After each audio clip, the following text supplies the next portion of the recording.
This is a cover letter workshop. A lot of people have sent their cover letters in, and we'll go through those and discuss each cover letter individually. But also, before we get started, I'm going to show you guys a couple things. I prepared a PowerPoint for today's presentation, but right before I started today, I had some thoughts that I wanted to share with everyone right before we got started. And because this is some of the most important things that a cover letter needs to do. And as I talk to you guys today about your cover letters, I'm going to be continually coming back to these things. And these are the four most important things that law firms are asking when they're looking to hire you: whether or not you can do the job, if you can be managed, if you'll do the job long term, and if you want the job. Those kind of four. And then there's 5 and 6, which are, do we like you and will you fit in? And when you're writing a cover letter, you really need to, your first paragraph should always really tell why you're applying to the firm, and just be very kind of short and succinct about that, so people know. So if the firm has an opening, you can say that. If you've been asked to apply by someone or send your resume, you note that. So this is really the whole point of the beginning. But then the rest of the cover letter, and really the most important thing, is making a connection. And so I just want to talk a little bit about this, because as I get into all this, I'm going to be talking a lot about making connections. And one of the mistakes that a lot of people make is, and I see this with a lot of attorneys, and I've written extensively about this because it tends to be different for attorneys from different types of backgrounds. And I don't like saying this, but a lot of times people that are from working class backgrounds, and I hate to say that, but a lot of times working class backgrounds, they assume that because of the way they've been taught to think or how grew up sometimes, that maybe the most important thing is just being able to do the work. And I really think, and then other types of people, even very privileged people from upper class backgrounds, think the most important thing is sometimes where they went to school or whatever. And the thing is that the people hire people that they like, and they hire people that connect with them.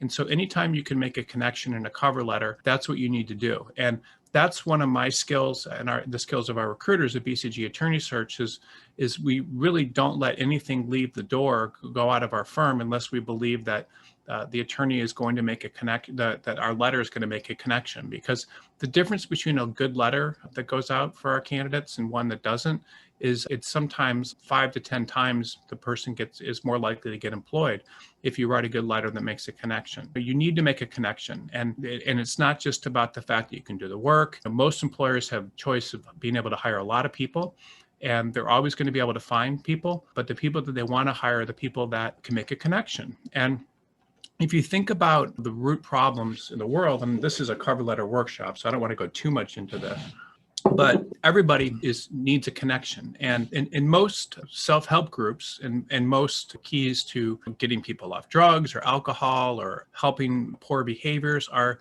putting people in groups of other people where they get a connection. So if someone has a drug or alcohol problem, they send them to rehab, or they send them to AA or something, or NA or whatever. It's about taking people that don't have connection and giving them connection. And you have to think about lawyers, and lawyers are always sitting in offices. Like a litigator is going to be surrounded by hostile judges and clients and coworkers, and feel like a real lack of connection. They want people in their corner. So the more connection you can make in your cover letters, the better off you're going to be. And it really does make a huge difference. And if you have connection, by the way, in your personal life, and most forms of depression and psychological issues and stuff are a lot of times because of a lack of connection. I had a really interesting experience, and I don't know how relevant this is to a cover letter workshop, but I was in Greece when I was maybe 26 years old, and I met this girl and I was on this island, and she turned out to be absolutely crazy. And it doesn't. And when I say crazy, I just mean that she was just didn't have her stuff together. And this was a small island. And so what happened is all these people that were local got together, and what they would do is they would basically sit with her and talk to her for days to make her better. And that's how they'd always done things on this island. So when someone was having issues, that was just suddenly they would do forced connection. It was very interesting. It was a small island of maybe 300 people living on it, and it was very interesting. And so I always remembered that. And it's taking someone that feels a lack of connection. This person had been thrown out of their family and all sorts of stuff. And so it's interesting. So connection is something that I'm just going to keep coming back to again and again today as we review cover letters. I'm going to get started right away looking at some of these cover letters. If you guys give me a second, and then let me just pull some up, and we'll talk a little bit about some of these rules with your cover letters. Okay, here we go. And then I will also do a little bit of a presentation at some point today while we're doing this. So one of the things everyone here needs to make sure you do is in your, let's fix this thing here a little bit. Okay. Okay, sorry, is in your cover letters, you always need to go through, and you can see here I have Grammarly and Pro Writing Aid open. So this person right here, you're suddenly, when you write a cover letter, you're demonstrating your ability to proofread things, you're demonstrating your ability to write well, you're demonstrating all sorts of ability. So this I'm going to call the pre-letter. And you can see here, I can see a little bit of errors here, some issues with this. So this is someone, I don't know if they're looking for what this is, but I'm going to call this before review, Harrison review, and this after Harrison review. All right, so this person is saying they're writing to express my interest in an attorney position with your office. I spent a large portion of my career as a prosecutor, and I'm thrilled to the opportunity to work for a district attorney who wants to bring a caring approach to justice. Okay, so the first thing you need to remember with every cover letter is that most of the time when people are reading them, and think about all the mail and so forth that you get, and I've just taken these paragraphs and broken them up. You want to make it a little bit easier for people to read. And then I'm going to go through also here, and I'm going to see in an attorney position. I'm going to close Pro Writing Aid just because it's going to take too much time, but currently transitioning, attorney efficiency, let's see. Okay. Well, anyway, I'm not going to go through and do all these corrections in a second, but I'm trying to move in a large part. Okay. So typically you'd want to say something along the lines, if the firm has an opening, you typically want to talk about that. If the firm doesn't have an opening, then you don't need to say anything about that. But what I would prefer to write would be something along this line. So this person's saying here, I'm writing to express my interest in an attorney position with the office. Spent a large portion of my career as a prosecutor. I'm thrilled for the opportunity to work for a district attorney that wants to bring a caring approach to justice. Okay, so this sounds to me like that someone knows who the person is that they're writing to, and that they like the fact that the person has a caring approach to justice.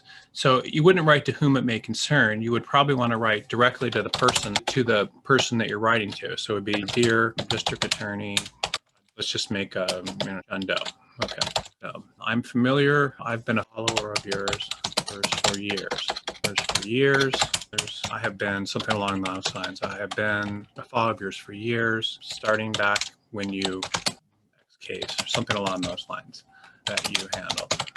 More recently, I've been, whatever you can do to make a connection. So you could say things about something along anything to do that's going to make a connection. When I'm familiar with your reputation for such and such, or helping, I don't know, some different types of criminals. I don't know what you would write, but something along those lines. So anything you can do to make a connection. Now, one of the things I did want to say is another rule is when you're making connection, the main thing you want to do is you want to you're much better off writing to someone directly than you ever are just writing like a large, long letter that basically talks to people and anybody that reads it. So the more personalized each letter that you do, the better off you're going to be. I have a lot of rules that I follow, and I'm going to talk about them later.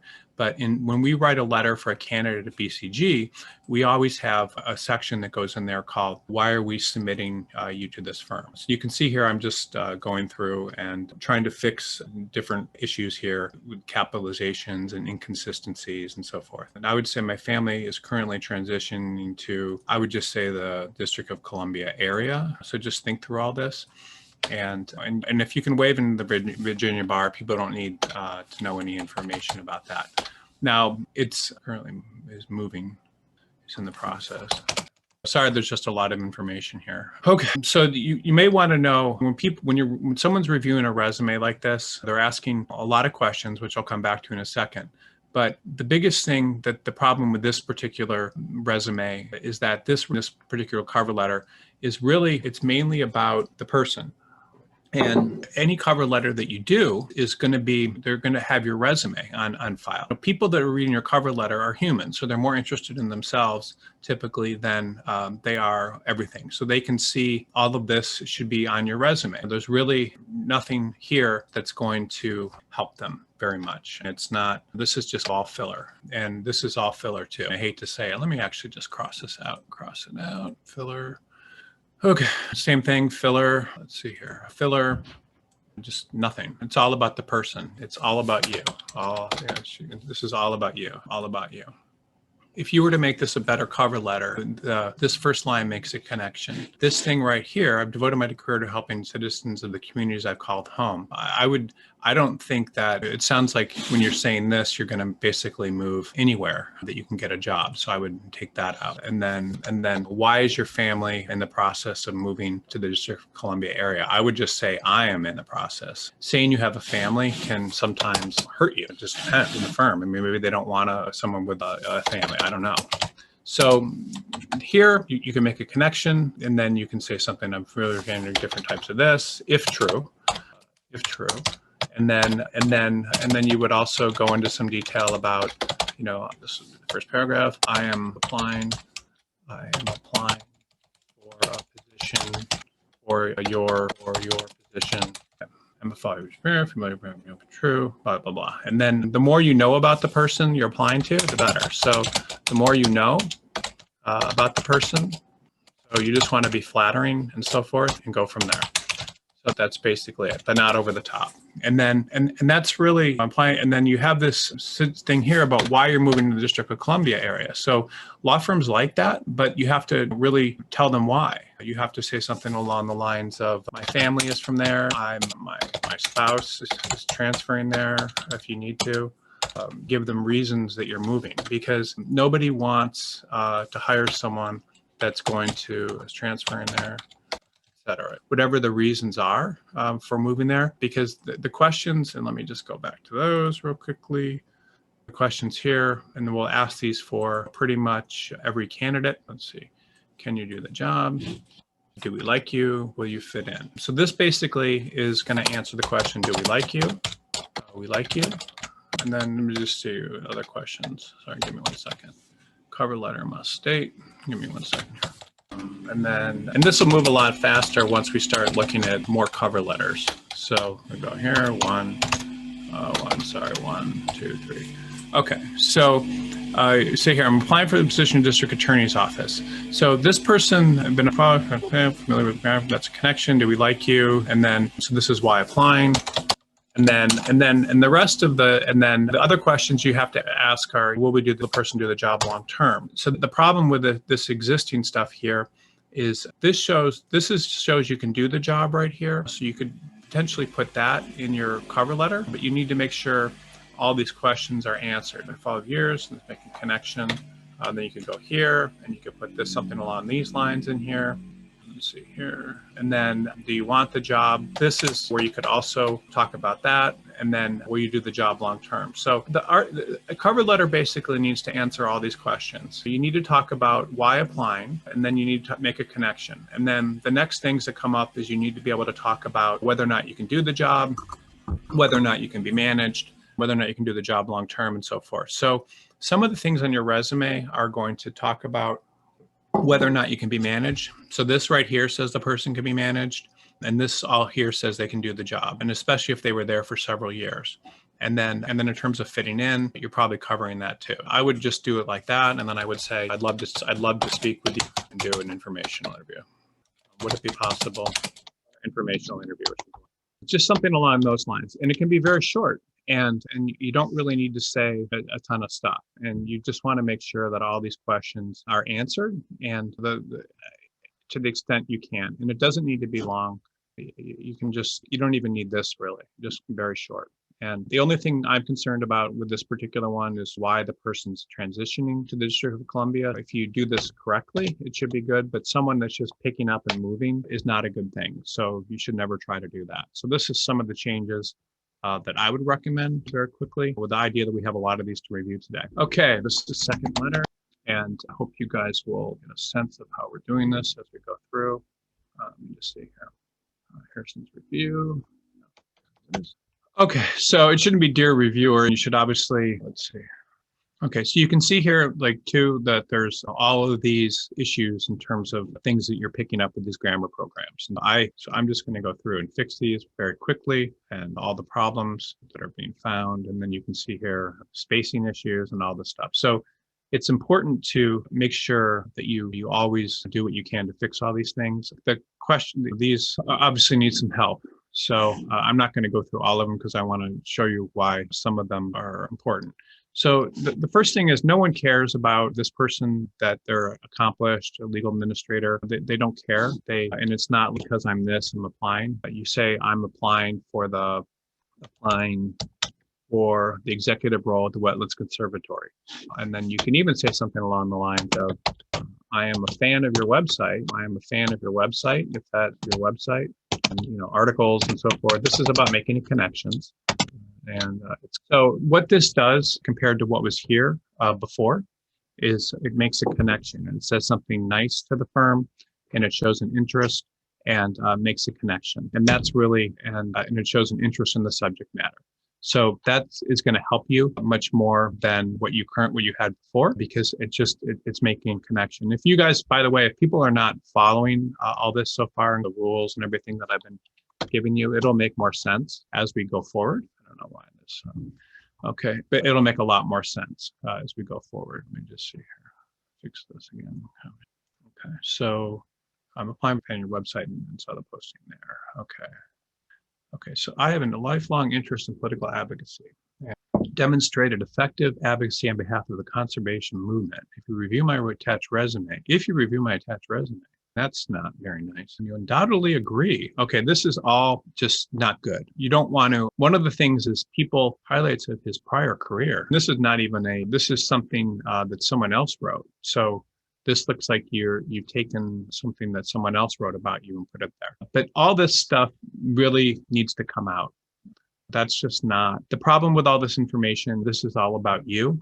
And none of it is about making a connection. And you really, whatever you want to do, you want to make a connection. This is your opportunity to get people to like you. And remember, like I said at the beginning, everybody needs to be liked and cared about and so forth and wants that. So I would remove all of this information there.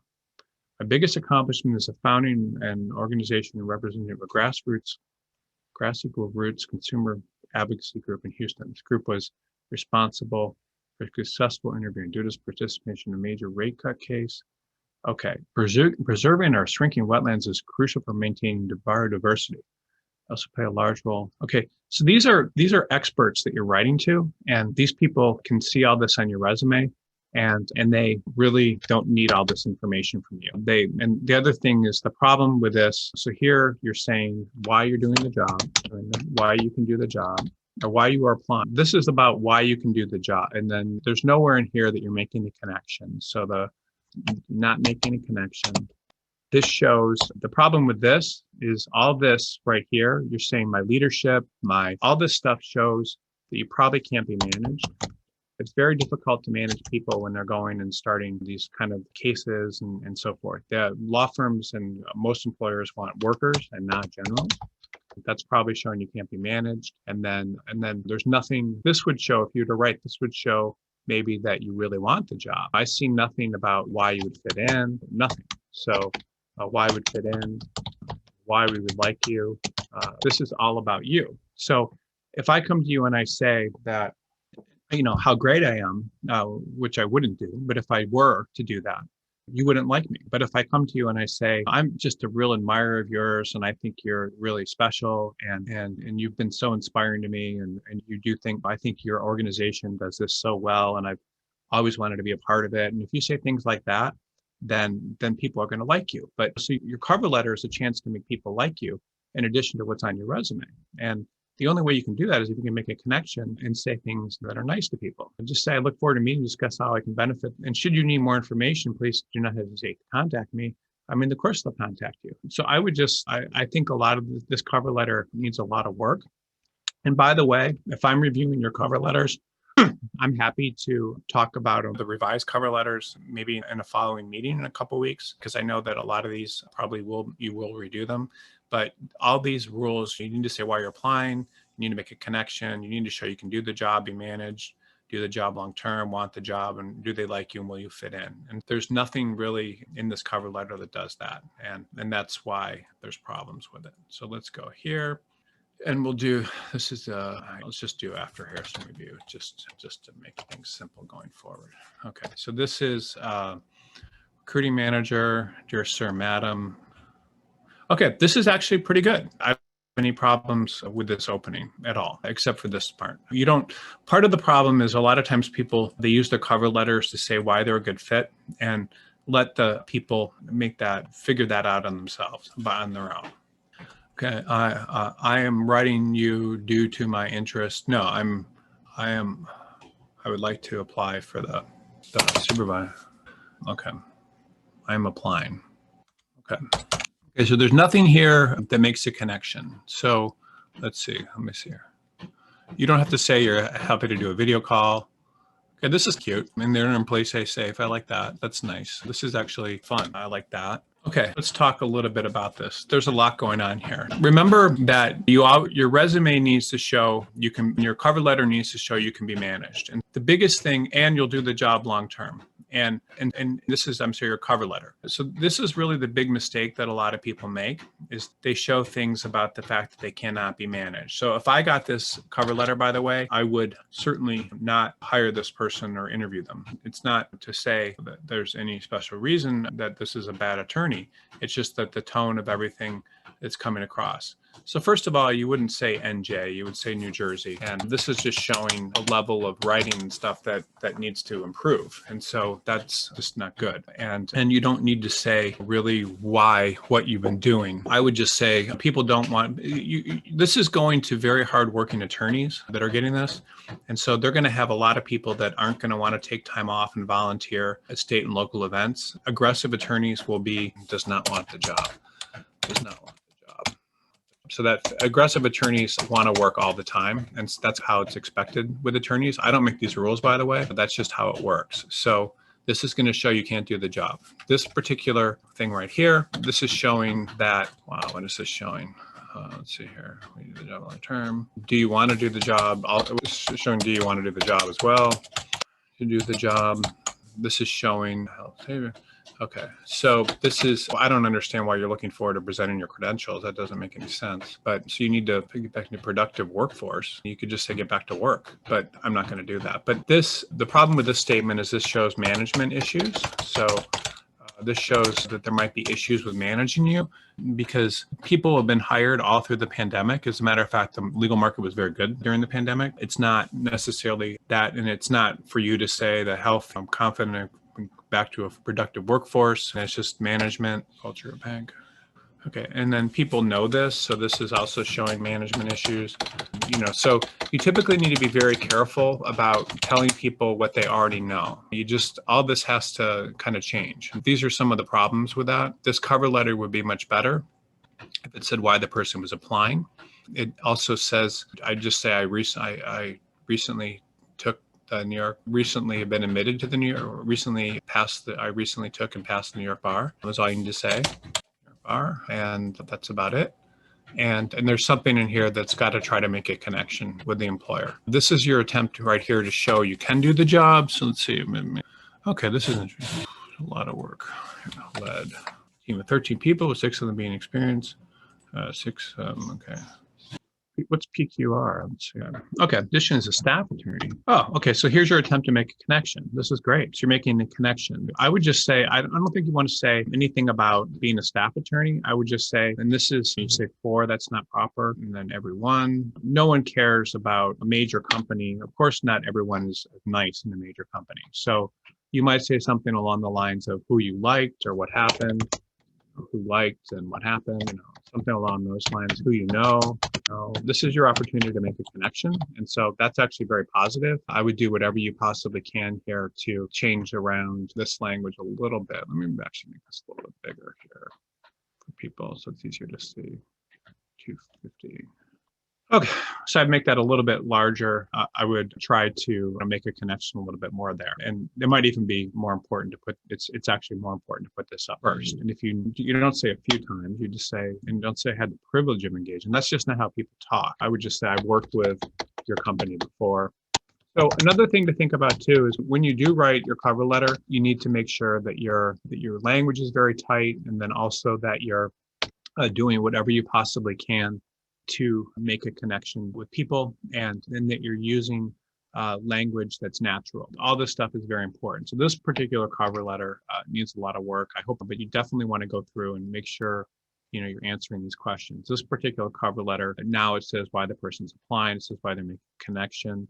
This is fine. It's talking about why they can do the job, so that's good. But there's nothing in here about why they do the job long term. There's nothing about why they want the job. It's just the person's just saying something along the lines of they want to get back to work now after they're playing with their son, and there's nothing in there to indicate that they like you and they'll fit in. Now, this is your opportunity to show right here that the person may like you and you might fit in. What this is doing very well, this particular cover letter, is it's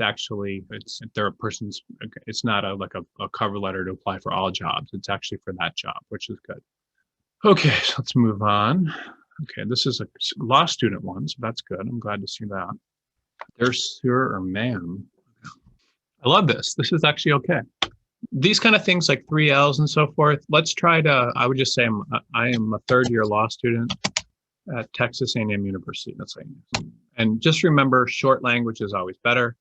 I love this.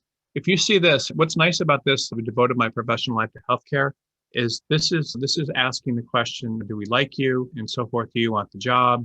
All these sorts of questions will you do the job long term? All these sorts of things are coming out right when you say this. And so that's actually a nice introduction that answers. But I would also ask why the person is going to law school. I would just say I'm drawn to Catton. So you need to really look at your language and the ways you can shorten it.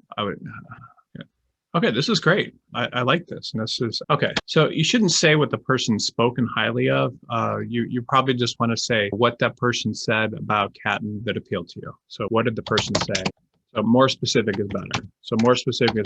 And the reason is because here, what's going on is that the person you're really just, it's not just because someone speaks highly of a firm. There's negative articles about firms every day. Catton's a great firm, but there's no reason to put that in. Then you say, I write this letter to convey my interest in this firm. You've already applied above, so you don't need that. Of course, your resume is included. Thank you in advance. No, you can say I can be reached. Maybe you can say that. Thanks again.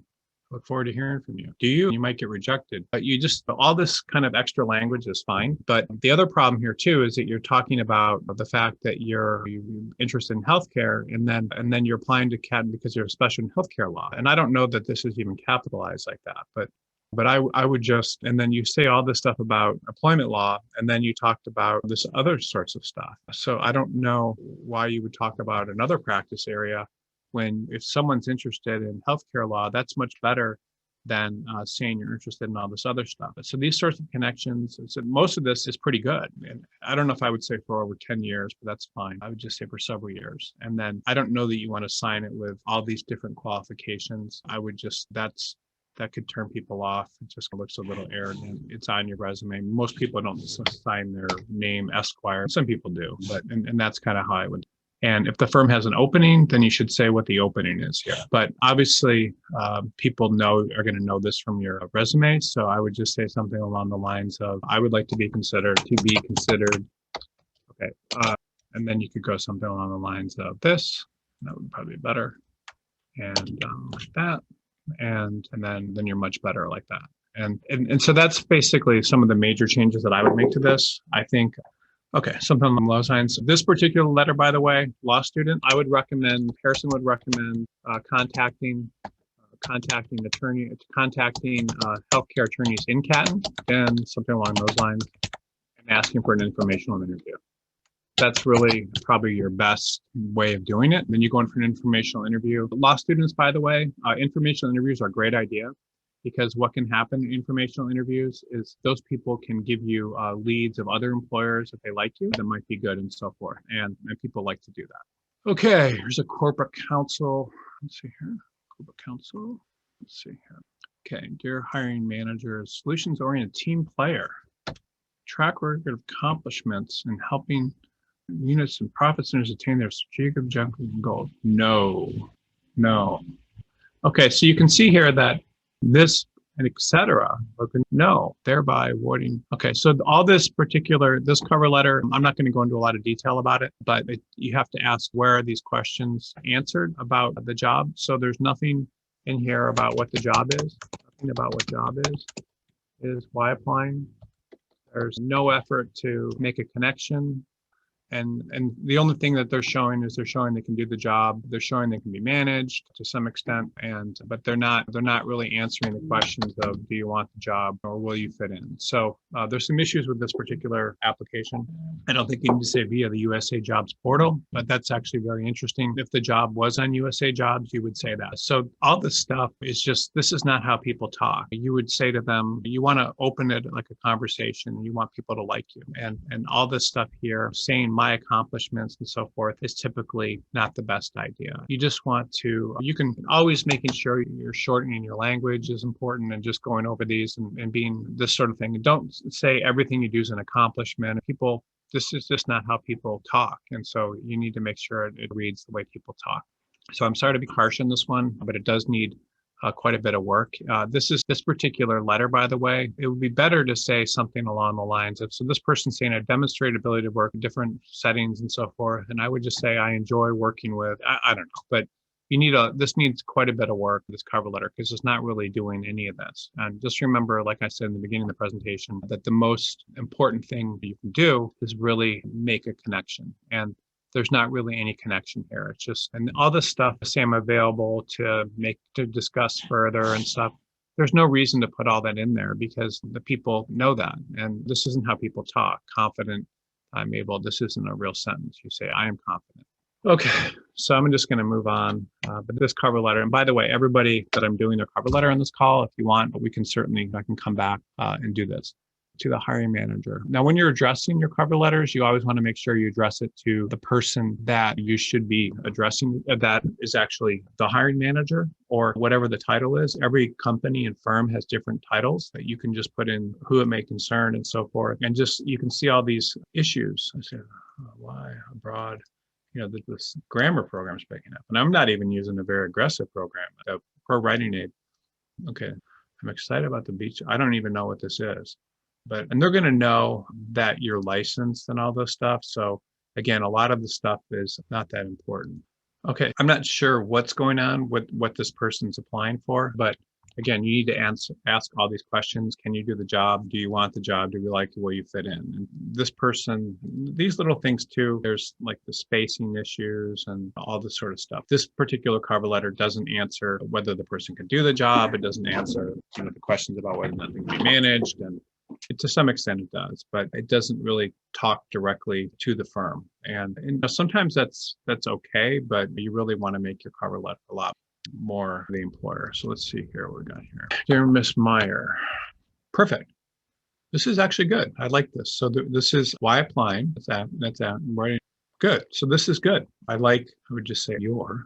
This isn't really how people talk. I like this, but you would ask yourself, how do people talk? You would say this in a way, how do people talk is the question I would try to answer there. So that's not how people really talk. Let's see. Ooh, no. So here you're saying practice areas I'm interested in, and this is all about you. No. So that's not good. So this is what the firm can offer you. And you also want to, what are you doing here to make a connection? And then junior law school, barrister. Wow.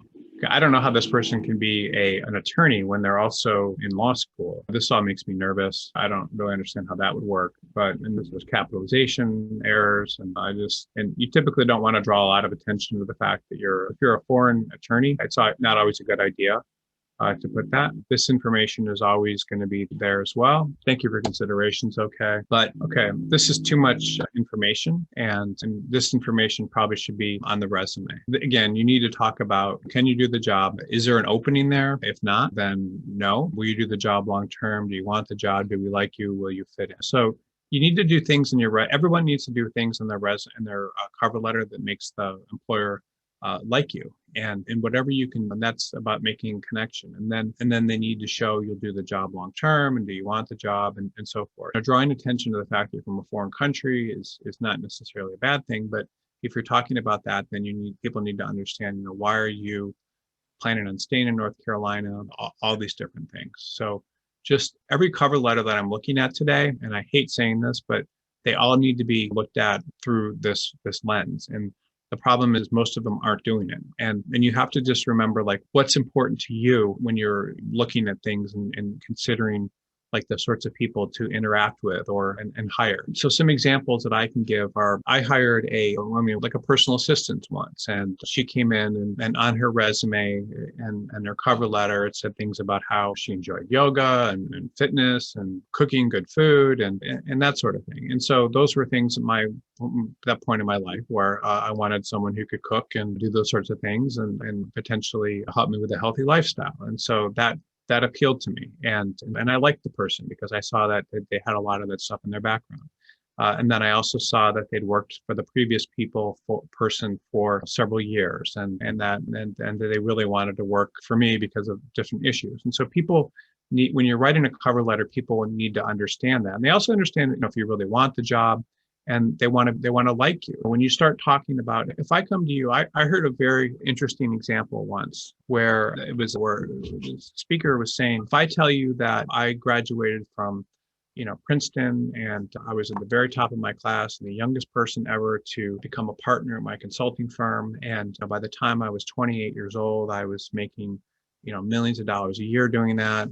And I decided to leave and to start a business doing private equity work. And I merged all the, you would think about that person and you would say, okay. And then what if the person said, I was the first person in my class, in my family to go to college. I grew up in West Virginia. My father was a coal miner and he's actually dead now because it was very difficult work. And I told myself that I wanted to get out of there and work with my mind. And I did everything I could when I was in high school. I got the best grades I could. I became the best football player I could. I did everything I could so I could one day have a good life. And I ended up somehow miraculously getting into Princeton. I was one of the only people in my high school to go to college, much less out of state, much less Princeton. And I was so blessed, and I'm still in touch with a person that interviewed me for there. And when I got there, I worked as hard as I could and did everything I possibly could. And incredibly, I was able to get this great job with someone that took an interest in me at this consulting firm when I got out. And then I gave it everything I had because I knew that I didn't want to go back to where I was from. And I supported my mom, and I just bought her, this huge house. She's got the largest house in the city now. And I feel so proud of what I've been able to accomplish. And I'm doing so much to help people. So the two people that you listen to, like the first person, this guy that sounds like he thinks he's this big deal from Princeton and everything and made all this money, is not someone you necessarily like. You think about him and you're like, I don't like him. But the next person, if you listen to their story, you like them. And so you want your cover letter wants you to be likable. And so this person here from Nigeria may have a story. It may be that they were fleeing oppression, or they grew up in a small town and always dreamed to come. There's just different ways you can make a connection because people want to like people. Everyone needs connection. And this story about the person I just told is about connection. And if you can make that and make people like you, it's going to make a huge difference. And if you can't, then you're hurting yourself. And anytime you have a letter where the person's just bragging about themselves, it doesn't, or some of these big ones, it doesn't help you. It actually hurts you. And you want to make a connection. So sometimes even talking about personal things to some extent can help you in your cover letters. And you need to think about all this because the better off you do at it, the better you will be and the more jobs you'll get. Okay, let's see. No, everybody says this. So no, it's not what you want. Okay, so that's great. This is answering the questions here. Yeah, this is answering the questions. Can you do the job? Will you do the job long-term? Possibly. Okay, all this isn't really related. Again, this person, the cover letter, this shows like they're applying for law firm, insurance company.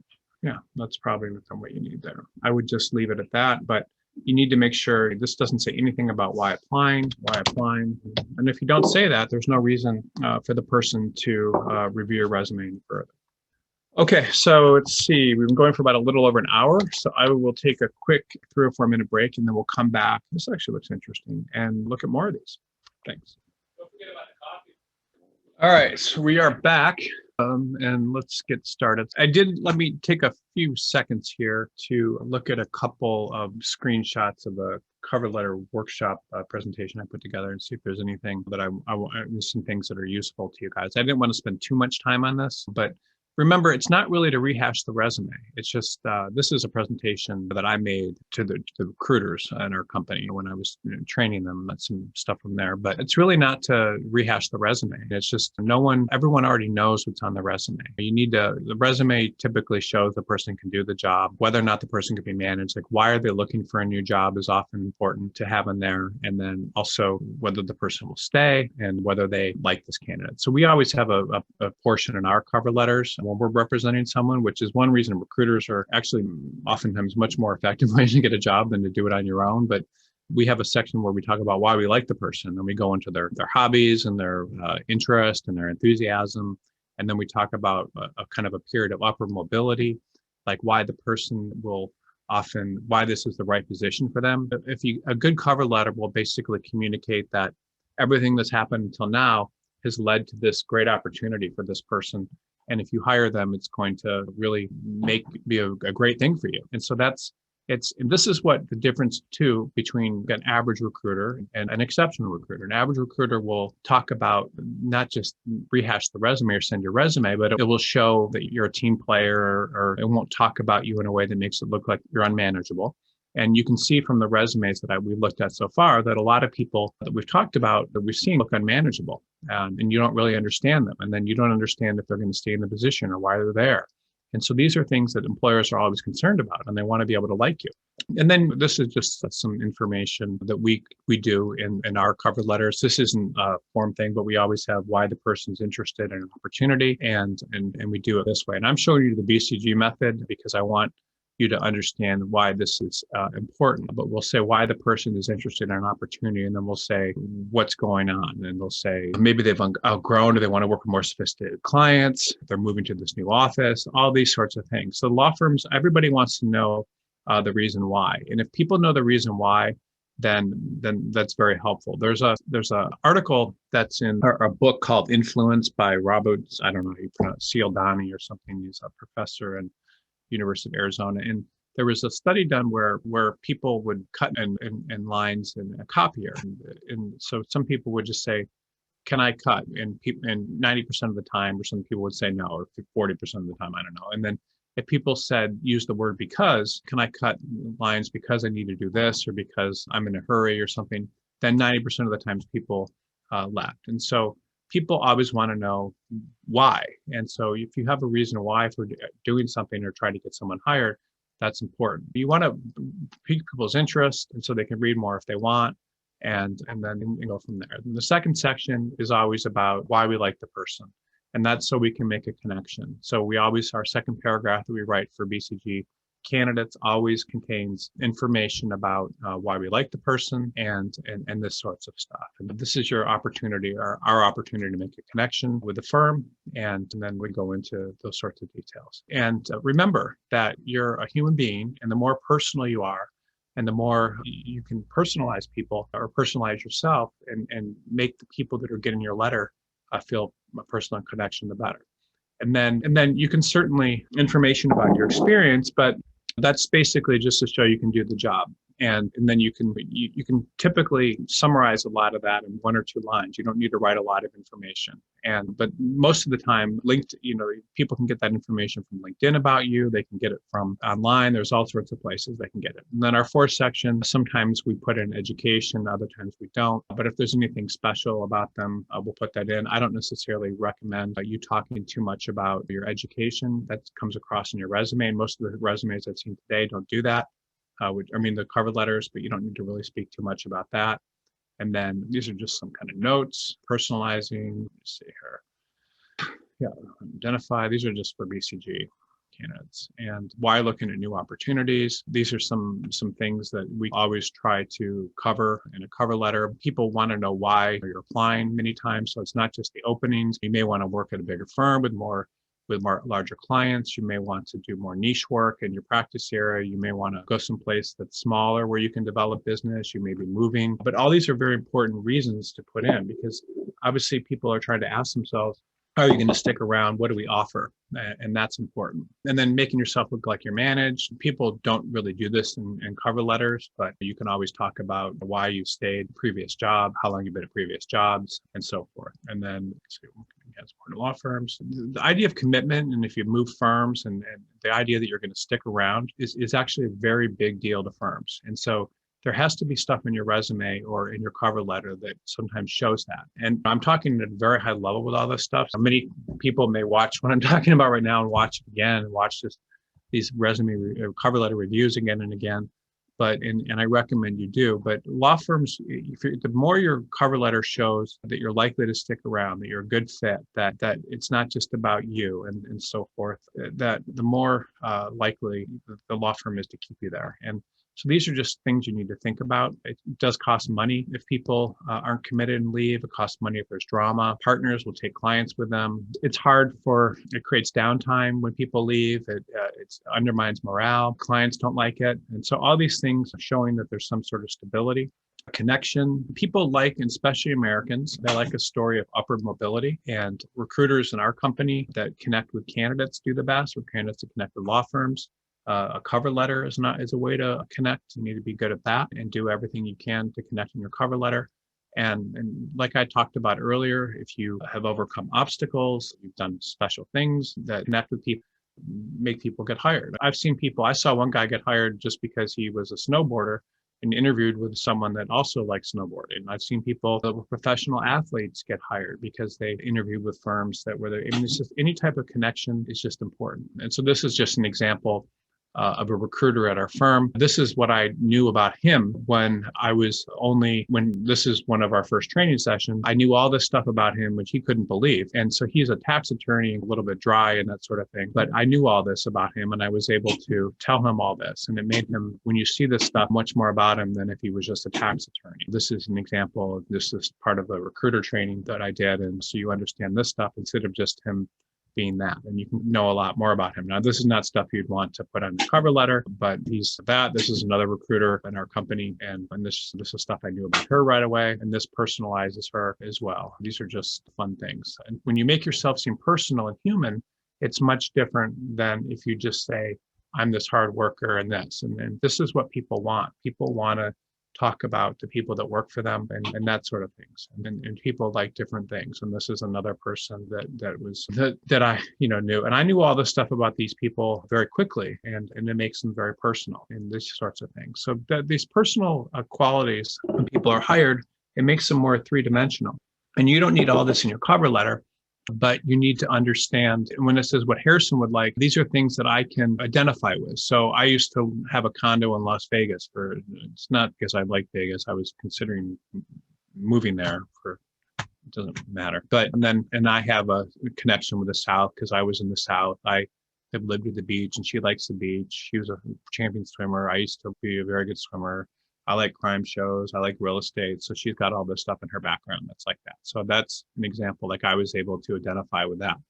Annie is a dancer. I have people in my family that are dancer, and I have opinions, just things. She likes dogs. I like dogs. And so it's just people want to find things in common with other people so they feel happy. And everybody wants connection. Law firms want connection too. Law firms want to be around people that they feel connected to, even if they don't say it, and they try to act like this is a completely blind hiring process and all it's about is your qualifications and so forth. It's not. It's about this connection, sticking around. And then we always have the sections called what we like about this person. And typically that's they're trying to move up or something, or the person's stable, or they can be managed.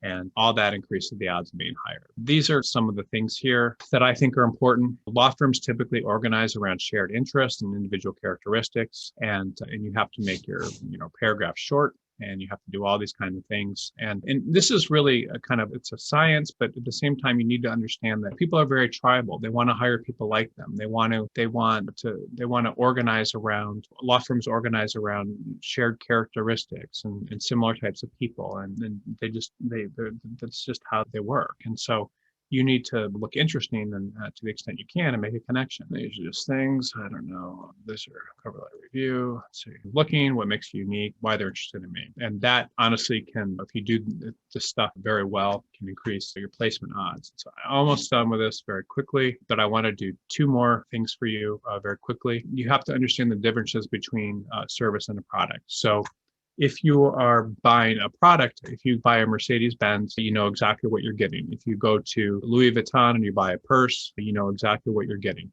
And it's about the quality and it's about what goes into it. And you can feel very confident in what you're getting.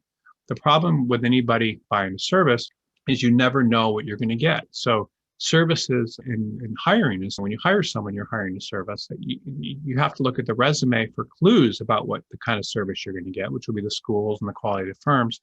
But the service is also about connection. And people go to stores where they like the clerks, and they use doctors where they like the person's mannerisms. And so being able to show that you have a good personality and that you're likable and so forth in your cover letter and you're going to connect is much more important than necessarily the quality of the quality of your product and how it looks. So just think about that. Think about the people that you choose to work with and that you like and why you do that. And think about how you can make that come across in your cover letter in businesses. You just have to understand that. And then the other thing is ego is a big deal. You want to make sure you eliminate that to the extent possible. So that's about it. So I'm not going to get too much into this anymore. I'm going to close this out, but we'll do questions. We're still doing the presentation, by the way, so I'm not doing questions about this. We'll do that after.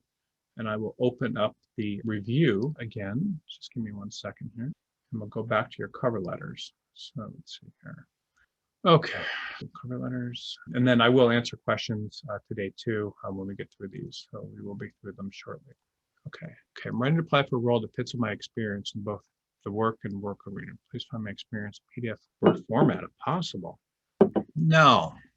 None of this is, if you think about this just from the point of view of all this, no. You don't have to say it's in PDF and Word. You don't have to say it's for your convenience. You don't have to say you're going to follow up. You don't have to put it in italics. Everybody wants to, you don't want to do anything that kind of looks a little weird in a cover letter. You have to, and what's the feel? This doesn't make any sense. So this cover letter doesn't really do anything. You might as well not have one personally. So it doesn't show anything. This is fine. And you shouldn't say hiring manager. You always want to try to find out who the person is. There's no date. So I just would be very careful. Okay. So this isn't, you just remember all the rules that I've talked about need to be followed. And this, by the way, this presentation will be put online on BCG after it's done. That'll be helpful. Let's see. Madam. No, you don't know the person, so there's no reason to say, I hope this message finds you well. Mr. I would just use a person's full name, that's good. That's it. Okay, so that's all you need to say. You don't need to say all this other stuff. So just read this stuff again for filler. So a lot of this, like an attorney's strength is their ability to write succinctly. I don't think immigration attorney would be capitalized, but again, maybe it is, I don't know. Let's see, five spelled out, and you just need all these Grammarly type rules that you really need to capitalize. No, it's immigration. Attention to see solutions overlooked by others. That's not very nice. Maybe not. Okay, so this again is all about you and your ability to succeed. And this, I think you just need to be, this cover letter writer needs to be very careful. I don't know what the qualifications are of the specific job, the requirements of the specific job are, but if it's an assistant general counsel position, I hope that it involves immigration. If it doesn't, then you're going to have some sort of reason why you're doing that. And a lot of these cover letters, by the way, are trying to be very persuasive and so are just constantly changing. You don't need to be that persuasive. You want people to like you. So getting them to like you is a little different than this. And a lot of times you also want to get your cover letter read. I don't know, you don't have to prove yourself. Your resume typically is what will do that. Concentrate to the extent you can in making a connection. I do like, by the way, one of the things all these people are doing very well here is writing the actual jobs. And so these are not just our firms. This is an actual job, which is good. You might want to say where you saw the job, who referred you, what the person said, why they thought it would be a good fit, anything you can do to personalize yourself. People tend to write only personal things in their business things in their cover letters. That's not always the best idea. Boiling this down is probably a better idea. Okay, to whom it may concern. Okay, who is in charge? Remember, always do that. Okay, you're not saying why you're applying. So why are you applying? What you need. Oops. Okay, just all this stuff with spelling, and you can see all this. This is everybody on this call, by the way. I can't emphasize enough the importance of to really not to use these to check your work. It's just extremely important.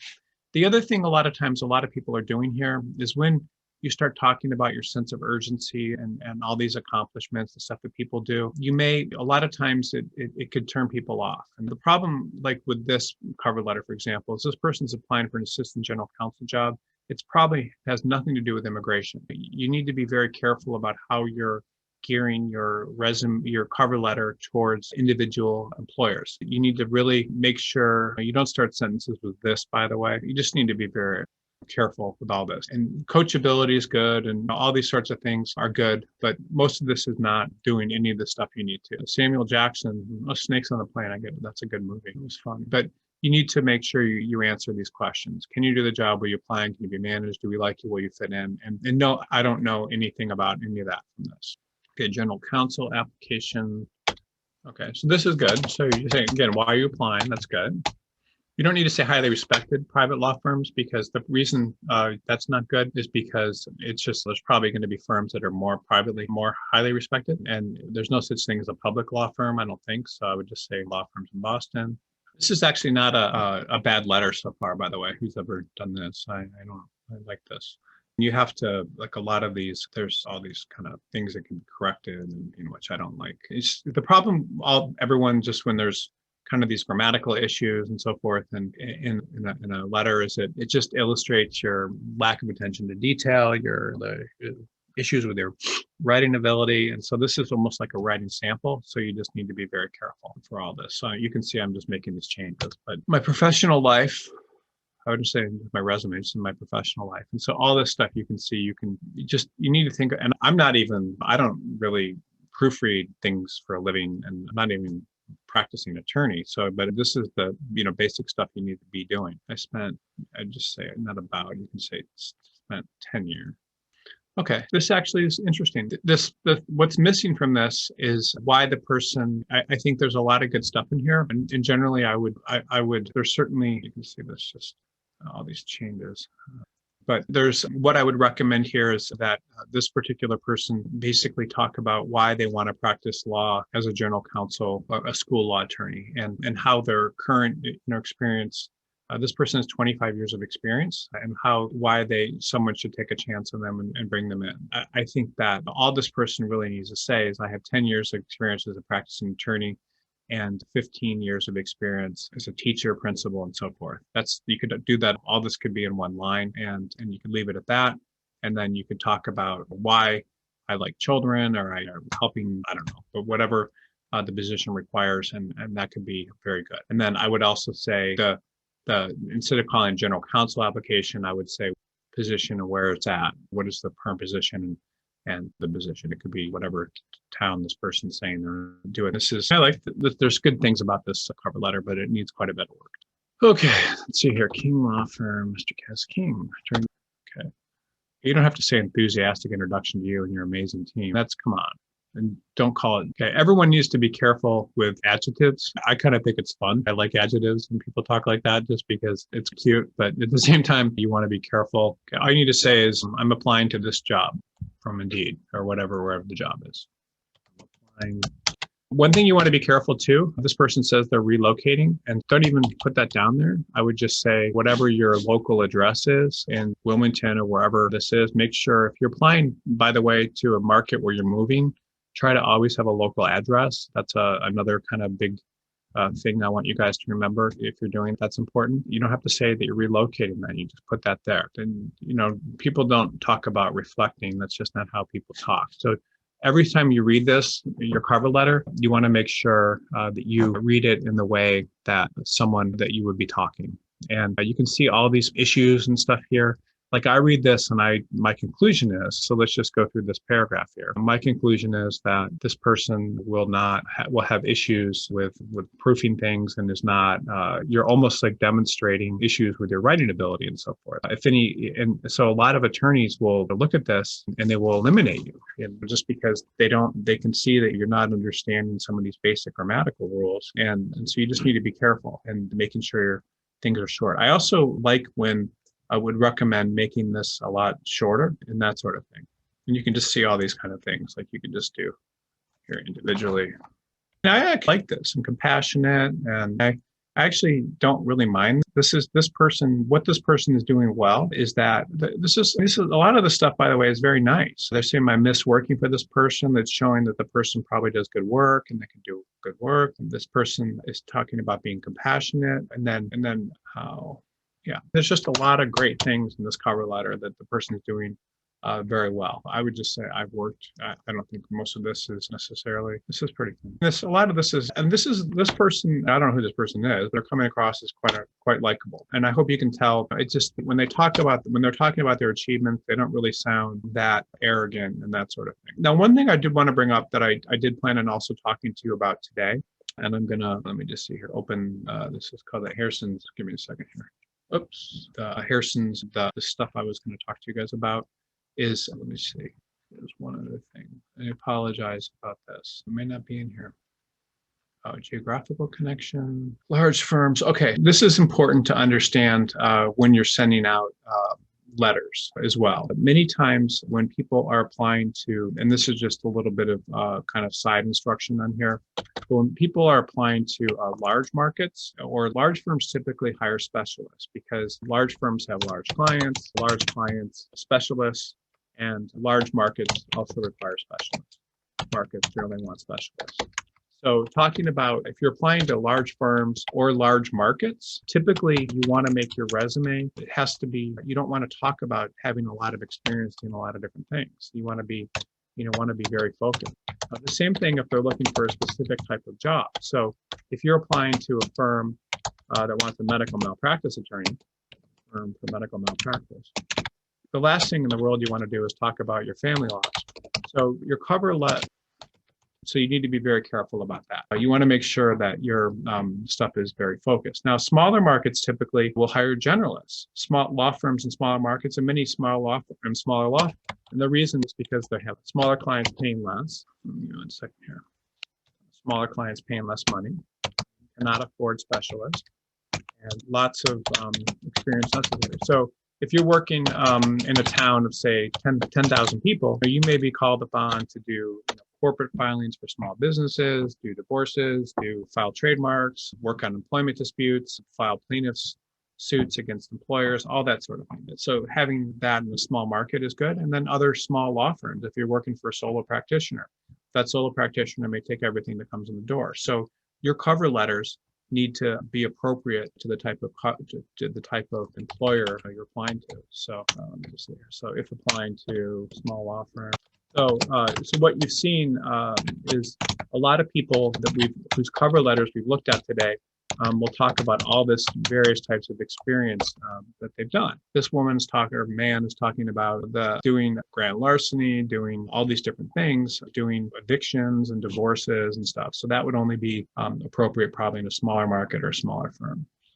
Okay, just 1 second. I'm going to grab something and I'll be back in 1 second. Awesome. Okay, so let's see here. Let's get back to the next cover letter.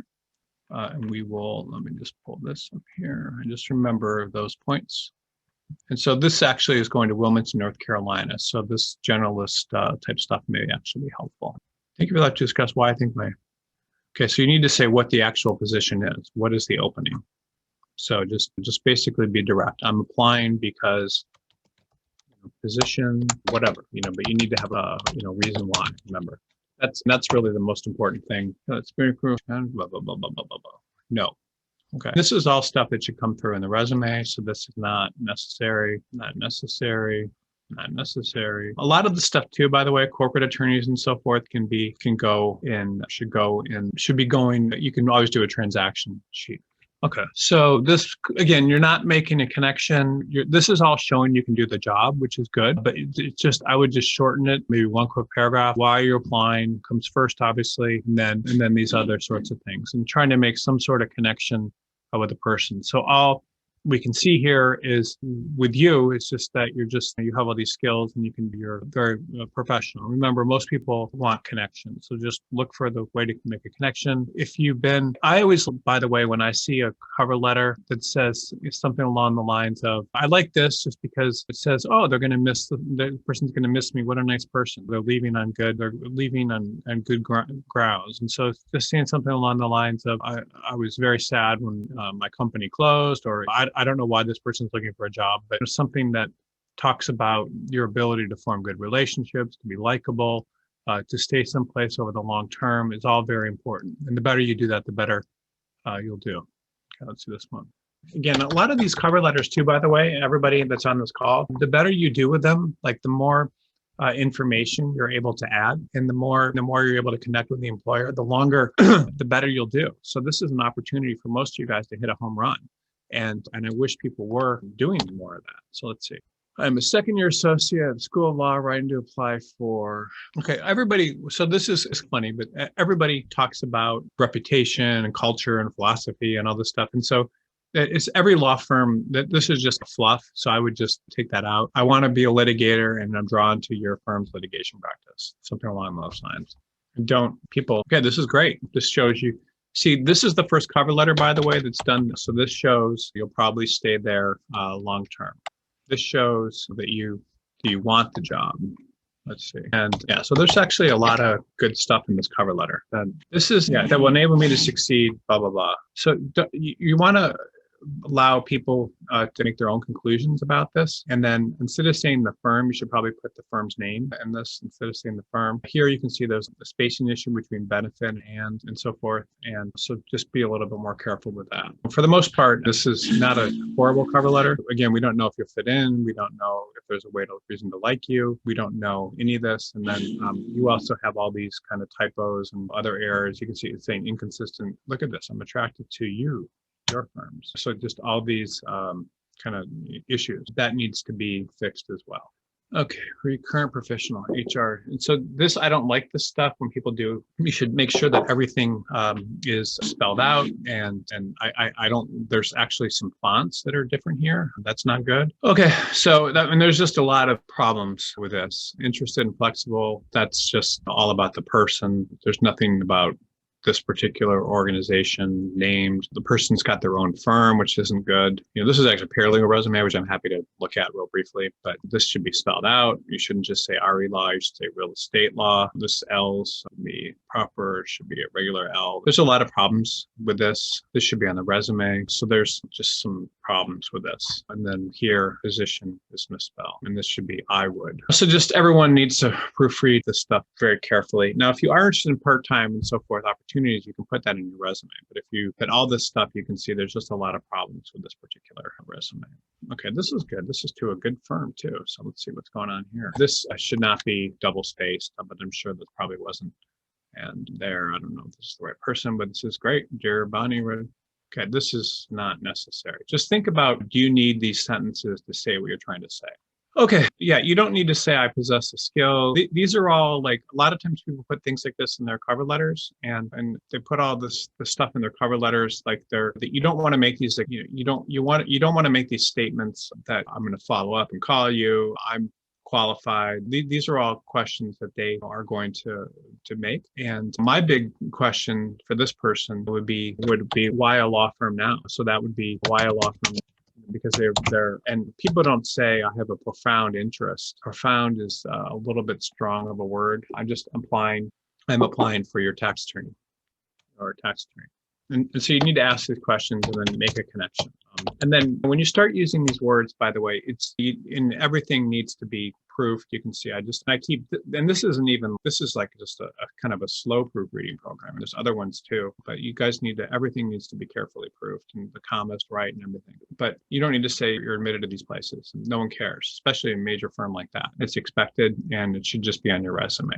And I don't even know if tax attorney would be capitalized, but Just remember all this stuff. Can you do the job? Which this person probably can, but can you be managed? Probably can. Will you do the job? Do you want the job? Do we like you? Will you fit in? And so there's nothing on this thing to make the person like you and so forth. Okay, your recruitment team. Okay, it doesn't matter. You don't say tier 10. Okay, you almost don't even need to say this. You say I'm a third-year law student. Okay, this person, this is actually interesting too. This person is, there's a lot of things wrong with this cover letter. I wish I had better cover letters. I want to do another one of these calls with everybody from this call, redo your cover letters. But this cover letter, again, these questions, can you do the job? Can you be managed? With the job long term? Do you want the job? Do we like you? So here's the problems with this person.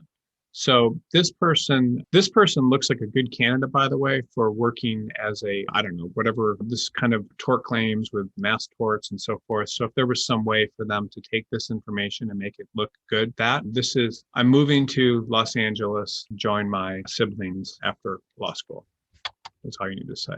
So that's all I would say. I'm moving to Los Angeles, and just say, I'm interested in, you don't even just say this, what you're interested in. I would just say affirm, and then you need to think about what you offer. The problem with this resume is this person has a lot of experience in the government. The question that every employer is going to have for this particular employer is, why do they want to work in a law firm now? And you don't say things like fortune and privilege. I would just say, unless I worked as an intern for federal. Oh, by the way, people that are third-year law students, if your program was canceled, all you need to do is just in your resume, just that you were write this information, just something on this. And it's probably not necessary. All this stuff about what you've done, stuff isn't that important.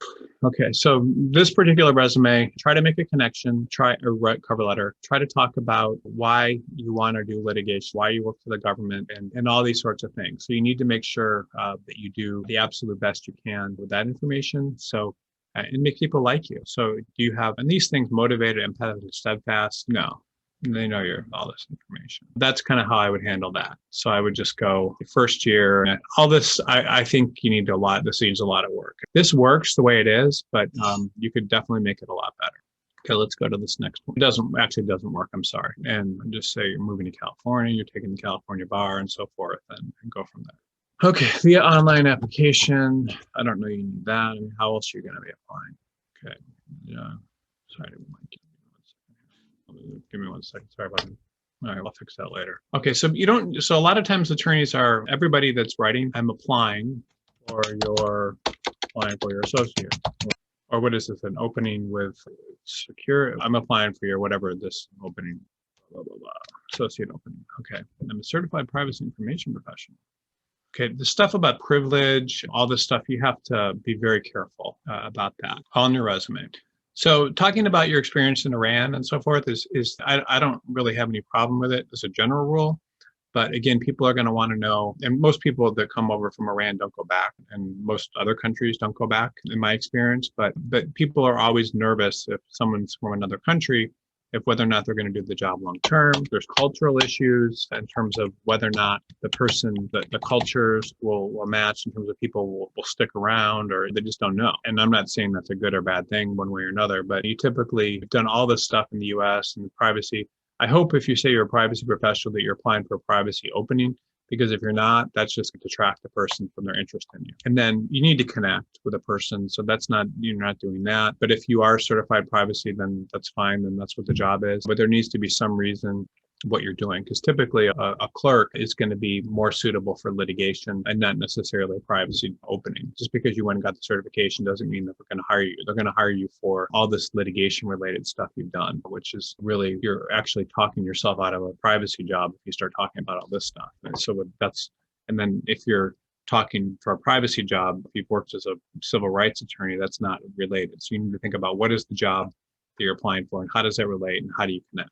And you can see that every resume, by the way, that we've looked at today, almost every resume is just that none of them are making connections. And this is every cover letter. None of them are doing anything to make connections. And everybody really needs to make a connection. And just doing that alone is going to take everybody here out of the ballpark in terms of how much better you're going to do.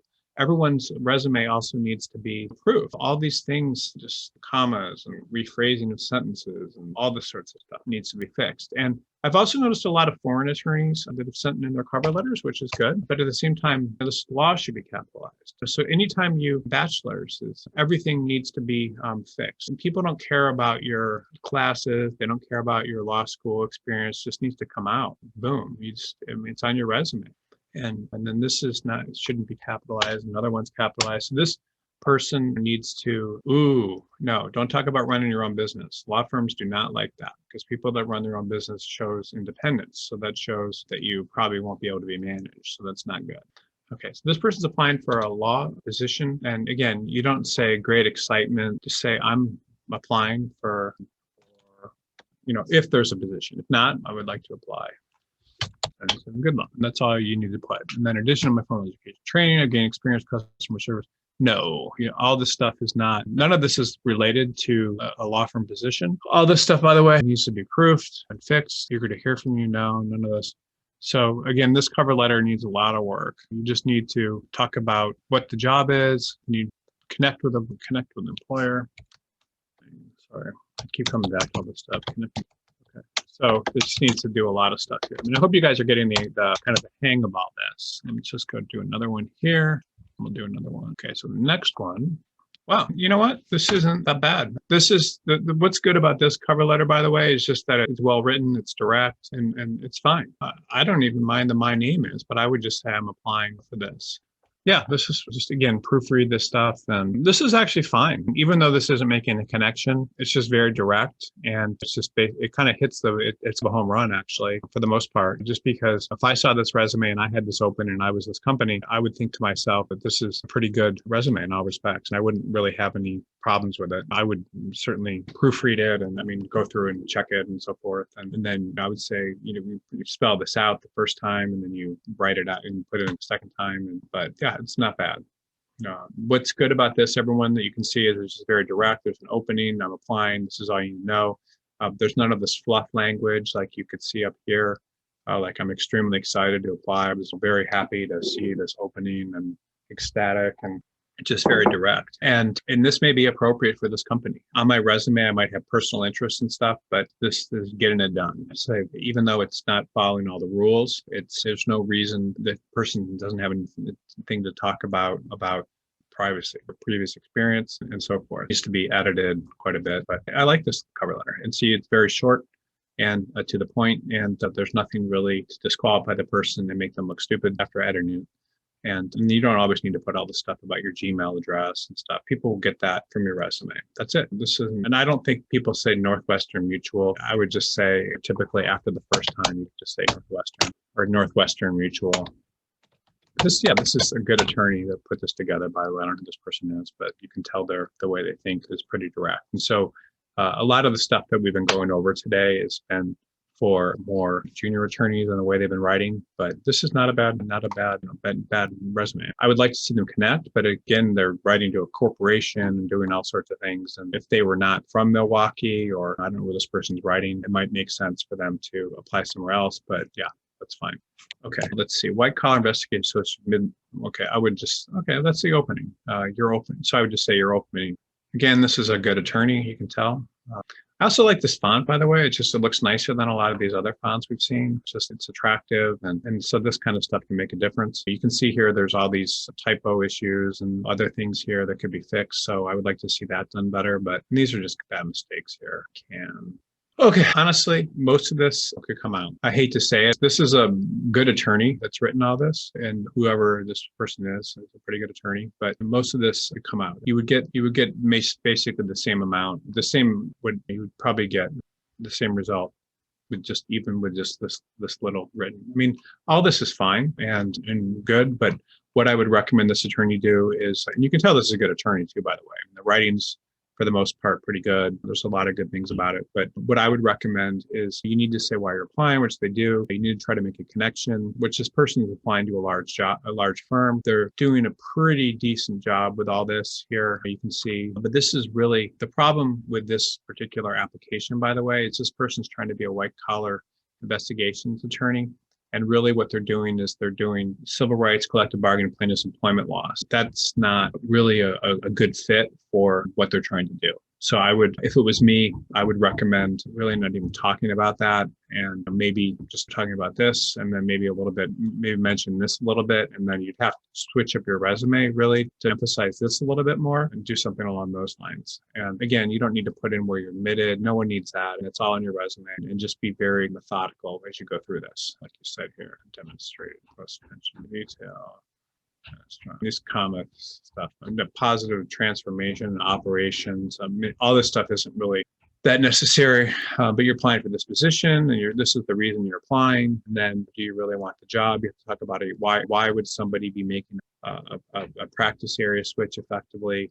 Why would somebody, what's there to like about you other than you're methodical? I like methodical people, but I also like people that I have a connection with. If I was in a law firm, you need to connect. Or is a person going to do the job long term? They're leaving, so why are they leaving, and so forth. So all these kind of questions, you need to think through them through that lens. I will, after this, send out a very long article that's not public to you guys about resumes, and hopefully we'll remember to do that, but that we'll talk a little bit more about these things.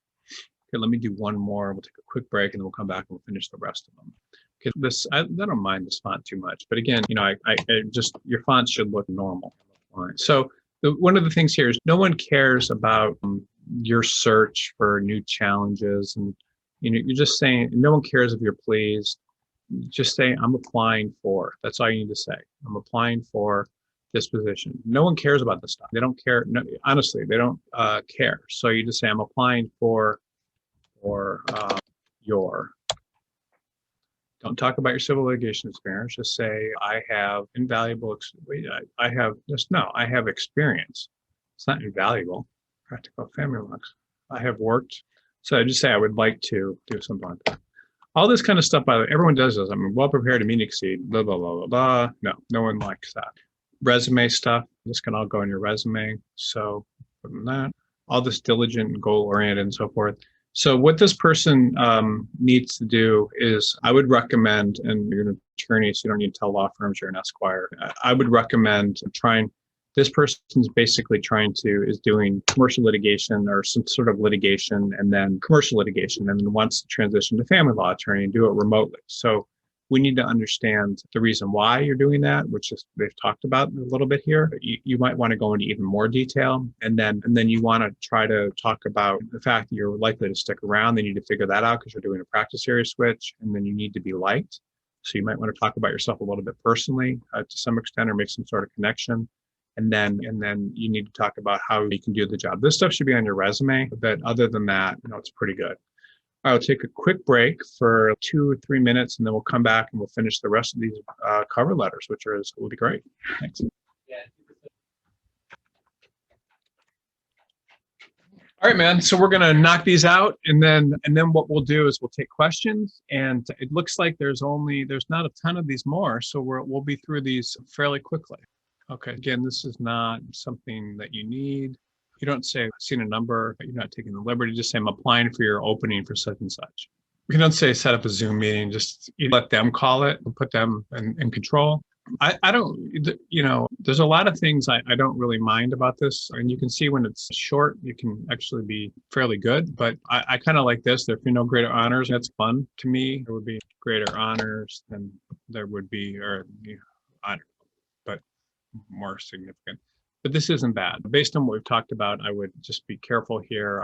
You want to try to connect with the employer. You want to make them like you. What I like about this particular cover letter is that line that stuck out to me, like there's few greater honors. Like that shows that the person really wants to do it.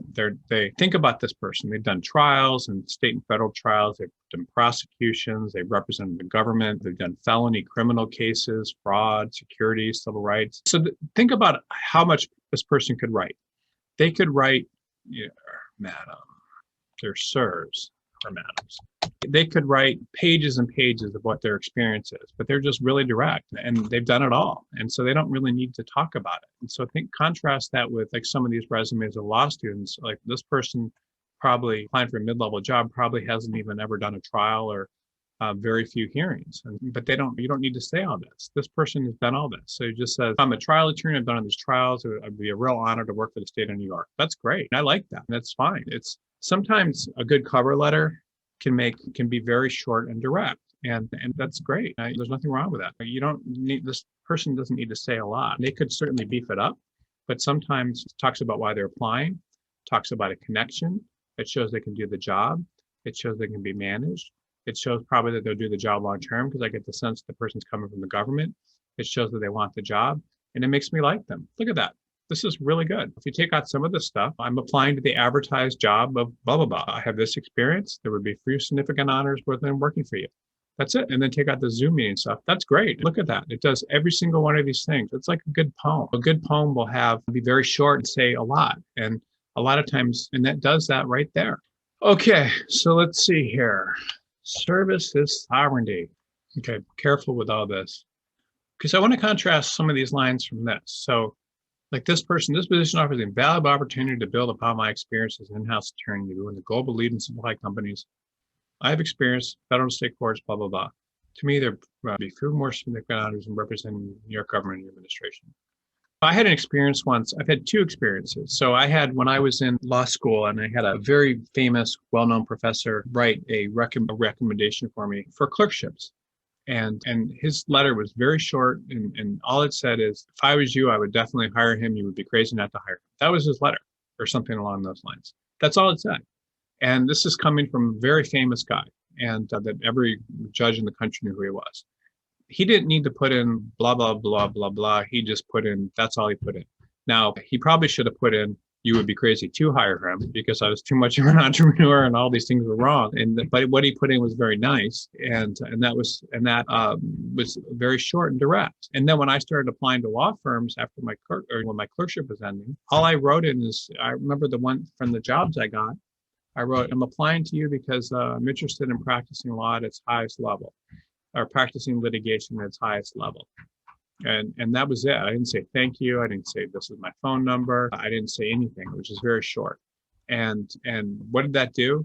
I was applying to litigation firms and to do litigation. It connected with them and made them feel my resume showed I could do the job, my prior experience, and it showed I wanted the job. And sometimes you need to be very short and so forth. So this stuff right here, it's just got to come out. It's too much filler. And you don't say sincere interest to apply. You just say to apply for this is all you need. It's not your opportunity. It's what appeals to you. No one cares. This is actually not bad. I don't really mind here. We don't need that. Law school experience, you don't need to put any of this. So this not a bad cover letter, but needs to be much shorter. Try to make a connection. Obviously, all this proofreading stuff you can see here, that needs to be fixed. And then why you're applying, this is actually pretty good, because you don't say you successfully drafted. You can just say drafted. You don't need to say all this stuff. So and then watch out for the spacing and all these kind of issues. And here's more spacing issues. And so just be careful with this, but just remember, sometimes if you feel like you're writing too much, just say, could you say a lot much shorter? And then always try to say why you're applying. So this person's saying this, try to connect with the employer to the extent you can. And then talk about why you want the job and so forth. And then all this experience in law school, and then as a first year and stuff. Okay. I don't know if I think this is not an attorney thing. So I would, again, everybody proofread their stuff. This is not an attorney or law student one, but I'm going to just go through this very quickly. And you can see here, like all these proofreading issues and court customers. Good. So not bad. So let's go to the next one. And this, by the way, if you're not an attorney, just make sure you always proofread your stuff. And then don't say, as you are aware. I mean, I would just try to make these sometimes very short, because you can actually get yourself into a lot of trouble with cover letters sometimes if you make them too long and you say too much and you sound like you're unmanageable and so forth. I don't mind this. I just say, I hope you are a person. Okay, so you don't need to say, this is actually fun. Allow me to show you the type of person, but no one cares about your law school and the cover letter. People use this line too, like I could become a valuable member of the team. I don't think that's necessary. No internships. You don't need to talk about that. So I think this isn't a bad cover letter, but I just don't. Yeah. So again, you're applying for a job. That's all you need to say. You're applying for a position, what the position is you're applying for, and then try to make a connection with the employer. Talk about why you want the job. Try to get them to like you, and so forth. And so a lot of this is just very kind of the way you've done it is very direct, and you don't. And yeah, I just think you lie. Why do you want to work for the government as opposed to a law firm? Why do you want to work for the EOC? What did they do that appeals to you? What makes you likable? What shows you, how can you connect with this employer? Do you know people there? What have you always wanted to work for the government? Do you believe in their mission? All those sorts of things. And so those sorts of things, the more you can put in there, the better. Okay, great. Okay, this is fine. This is why you're applying. That's great. This is fun. I don't really mind this cover letter too much. I don't like this. Telling people that they have an impressive roster and so forth isn't really necessary. Litigation and transactional work. That's all you need to say, because they're going to get all this from your resume. And this, honestly, this person also went to NYU, which is a great law school. Almost this would be enough. So you can see here that you can actually shorten this quite a bit. Transactional work. It's fun when you can take something where everybody feels like they need to say all this stuff and make it very short. Something along those lines. It doesn't have to be very long. You can make, and this is too short, by the way, but, and then you would talk about maybe connection to the area, why you like the people, why, I don't know, something along, just all these things here. Anything you can do to connect. You actually probably need to put that in there. So just make sure you get these questions in here. But this person, by the way, even though it looks like a horrible cover letter because it's so short, they're on the right track. Oh, what the heck is this? On your resume. Okay, that just looks ridiculous.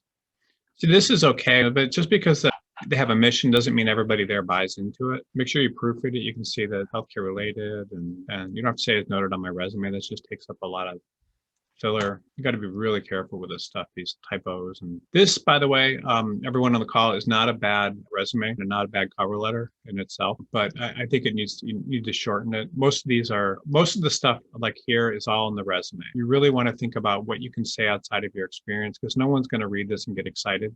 People are going to be more, they'll appreciate actually many times anything you do that can show these questions, connect, and you can do the job. And you can do the job pretty much comes through on your resume. Anything managed often comes through. And long term, this person is actually very good, probably is a good candidate also because they've done things that are already related to what the job they're trying to get.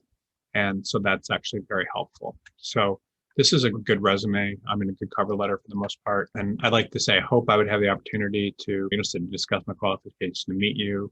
This person is likable. Thank you for taking the time. They currently want the job. They're talking about why they're easy to work with. So this is actually a very interesting person. And if I saw this cover letter, I probably would, and I had this open, I probably would be interested in hiring this person or interviewing them, because there's things about the focus and the interest, and it's not over the top. But I hope based on what I've said, you can see how you can fix it up too as well, and the things you could add in there. But for the most part, it's pretty good.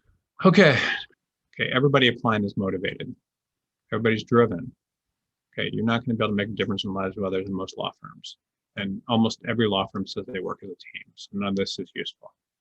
Okay, some of this, like you say you got a full tuition scholarship, but you don't know how to do that. So you want to become all this stuff. So this is not necessary. Okay, so this isn't a bad cover letter again. I really don't even mind this whole paragraph in the process, but I would say where it's advertised and some other things. But I would talk about the reason that you're applying and the reason you went to work for the New York City, why you want to work in a law firm now. I would talk about, I think this information that you put in here about the legal experience and stuff you got is actually very good. I don't think there's anything wrong with it. My preference would be for you to have that on your resume somewhere, and then other stuff. I like that the fact you got a full tuition scholarship to law school is good, but you just want to make sure you put that probably on your resume instead as well. A lot of the stuff I think that you've done is very good. It just needs some work. Okay, this next one is oil and gas litigation position. Let's see here. So you have oil and gas litigation, but this isn't bad. I just would, to the extent you can, connect. And a lot of the stuff just talking about the lives of others and so forth. I don't know what kind of law firm this is, but what type of associate they're seeking, but you should probably fix that. Okay, let's see. Application for oil and gas litigation position. Okay, so I would just say what is the position you're applying for, and then I would say why you're, and then go into this, try to connect. I think this is a pretty good cover letter too. I don't really have any major problems with it, but I think that you want to, so you can faulty parallelism. You want to make sure you go through and fix these things. I actually don't. Instead of saying I strongly believe my trained diverse background as a lawyer experience in sovereign states and international sort of the former industrial engineer enable me. I don't know if that's necessary, but you can certainly talk about that in your cover letter, perhaps. And then, I guess you do right here. And I say my training enables me. I can just say I can present something along those lines. Yeah. So I think this isn't bad. But again, you guys need to proofread this stuff and then remember all these things. Okay, so now I'm going to take another quick break for 2 minutes. And then when I come back, we will finish off with your questions, any questions anyone has. And it looks like there's quite a few questions that people have. And so we will go through those. And then when we're done with those, we will end. Thank you for sticking around for the support part and for everyone for sending their resumes in. I would recommend if you do send your resumes back, we will do a review of the before and after.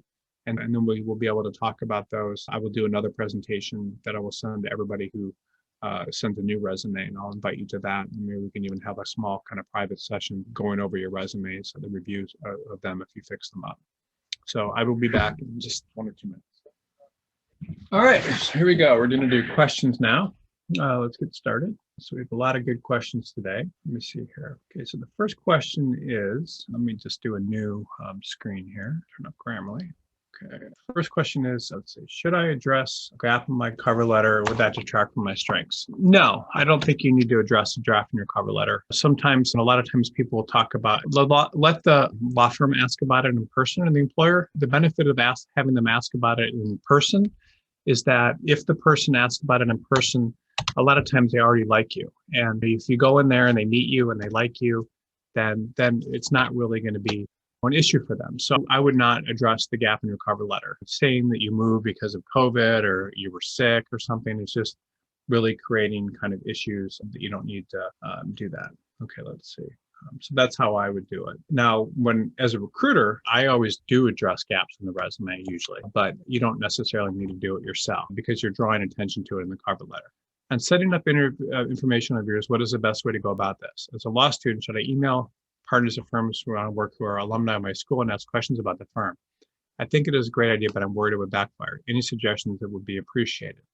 So sometimes, in my opinion, the best way to set up informational interviews is to contact firms that you might want to work for in a given city and ask attorneys there if they would have a moment for you to stop by and ask them some questions about about the market, that you're relocating there, that you're from the market, or if you want to relocate to a given market to say, could I come by and arrange to bring you some coffee and ask you some questions? Something along those lines is how I would do it. And talking to alumni at your school is another good way to do it. That's really would be my suggestion, is I would contact them in that way and ask them. And if you do things that way, you're likely to get much better results than you probably otherwise would if you were just trying to say I'd like an informational interview. And sometimes just a short note, contacting them on LinkedIn or sending an email is good, and not without a lot of information. Just saying, I'm a third-year law student at this law school. I'd love to, I'm interested in working in this market. I understand you might have any positions, but could I come ask you some questions about the market? And then come in and ask some questions in person. And then many times they will just give you good suggestions and you'll stay in touch, and maybe they'll have an opening in the future if they like you.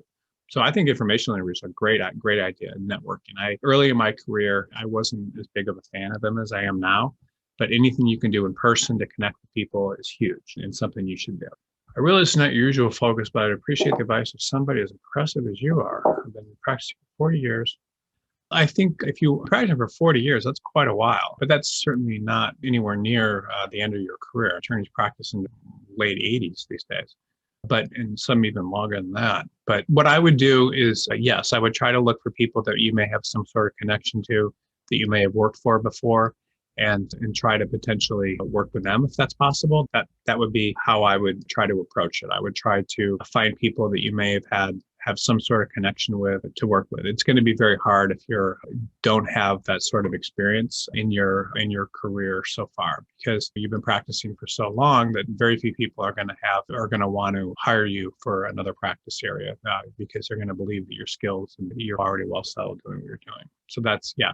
But you can certainly, people that you may have worked with in the past, there's plenty of people that would give you work if you can connect with them in other ways as well. So that's how I would deal with that. Okay, let's see here. These are great questions. Quite a crew here asking questions. Let's see here. Okay, I realize it's not usually, oh wait, this is the same one, sorry. Let me answer this one live. Give me 1 second.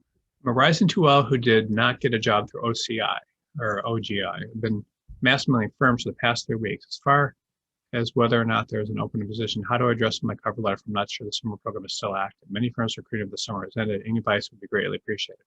Okay, so if you're mailing firms for summer positions, you're right. Most large firms, their summer programs are all going to be filled, but there's also many small to mid-sized firms that don't even traditionally have summer programs. So I would contact them. You can also ask smaller to mid-sized firms, even some of the smaller firms telling me we even worked for minimum wage just to get the experience, as long as they call you a summer associate. And there's all sorts of tricks you can use to try to get a summer associate job, to get one on your resume. I highly recommend that you do everything you can, not necessarily as becoming a 2L after your 2L summer to get experience, but yeah, it's going to be very hard to get a summer associate position as a first year associate. You certainly can email firms and contact them and contact people. Typically, I recommend trying to get a job in your local market where you're from, and if you do want to work in a larger market, then you can try that as well. That's how I would approach it, and applying to as many places as you can. It's typically not as hard to get a job at a government office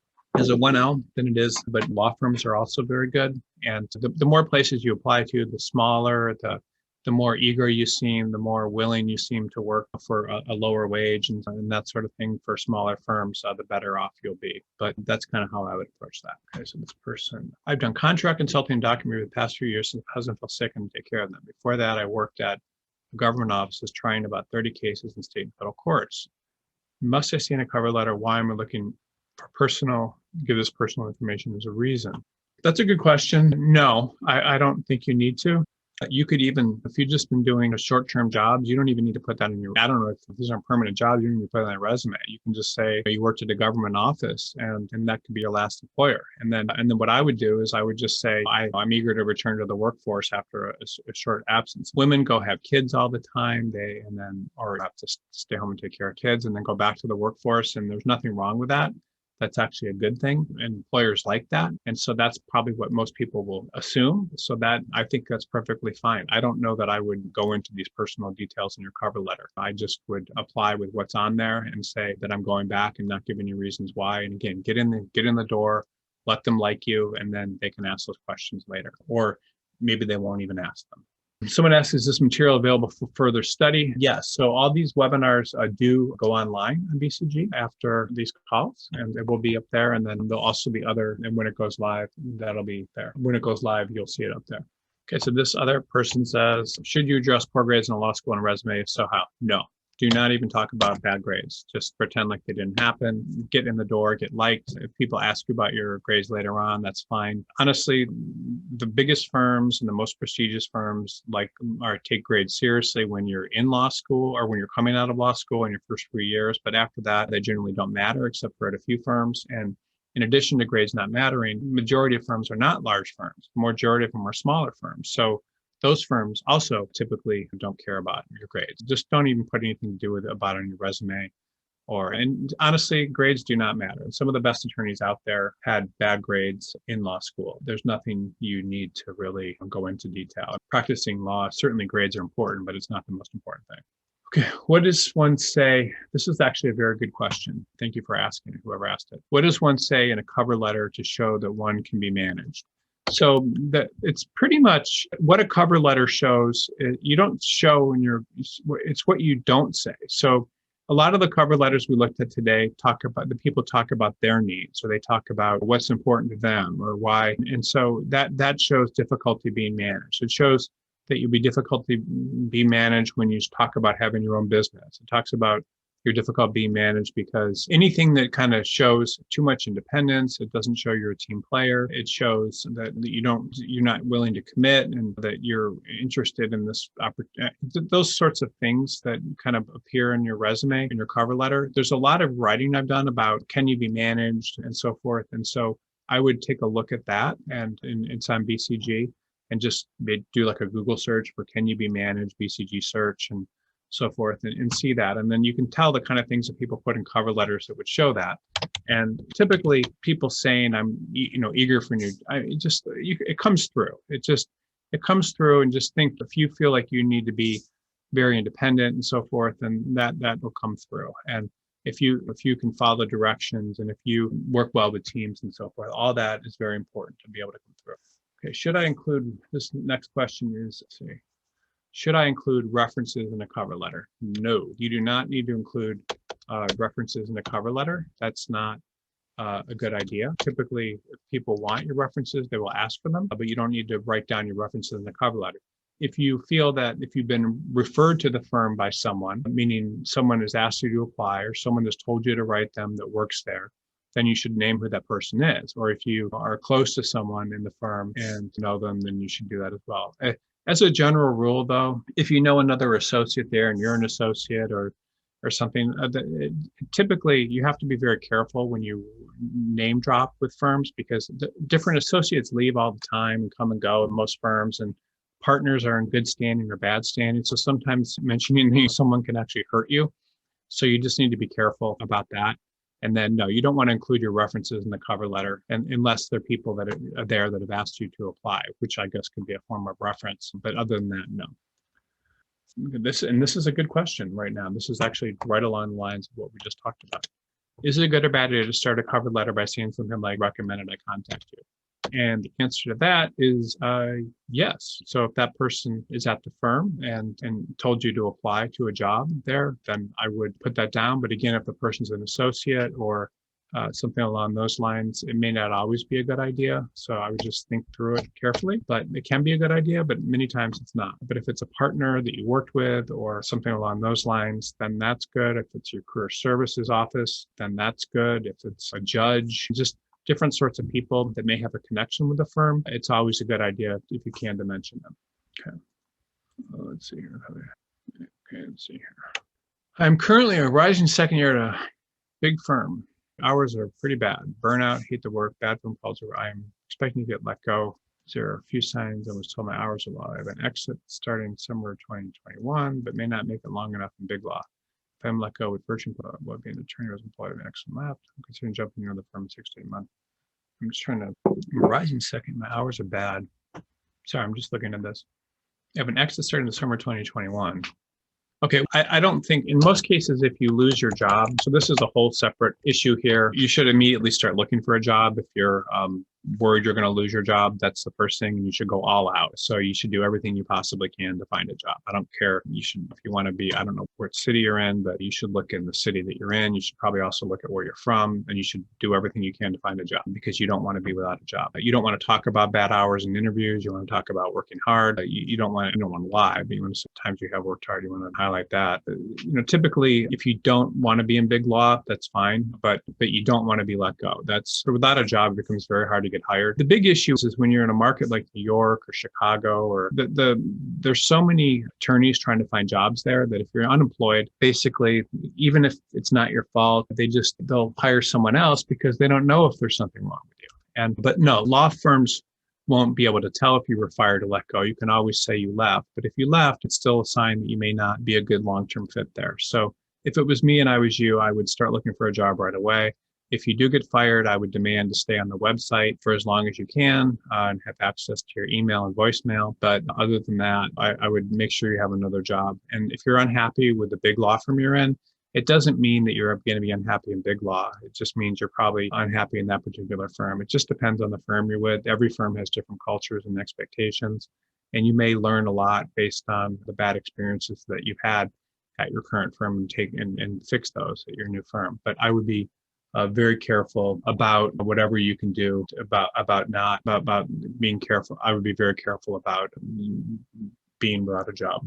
Okay, let's see here. I just received A lot of questions here. That was great. I just received an offer for a mid-sized firm from I received a verbal overview of my offer package and was a little surprised when the firm didn't offer a signing bonus or relocation bonus. Would it be possible to inquire about such a thing? No, I would not. What's mid-sized firms? No, I wouldn't. I certainly, and they made it verbal, so that means they can withdraw at any time. And if they're not giving you a signing bonus or relocation bonus, maybe they'll pay for moving and you're at an office outside of the country. I wouldn't say anything about it. It's up to you, and you can. The problem is sometimes, not every firm, but some firms, especially mid-sized firms or to smaller firms, they may just not like it and see it as a sense of entitlement and withdraw your offer. Larger firms typically won't mind you asking, but you can call up and ask, so forth. And especially if you feel like you're a really good fit for the job, you may want to ask and inquire. I would just be very careful. This is the kind of stuff that recruiters do, by the way. Recruiters will come in and they'll negotiate all this stuff for you. And a lot of times when you're doing stuff on your own,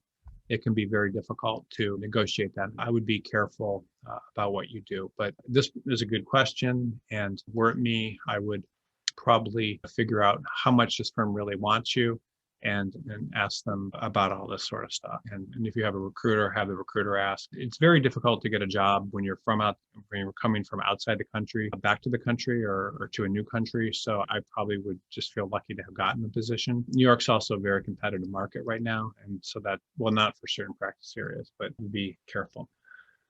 Okay. You certainly can ask anything you want, but you just need to be careful about how you do it, is what I would say. And mid-sized firms, for the most part, are going to not react as well as a major firm would.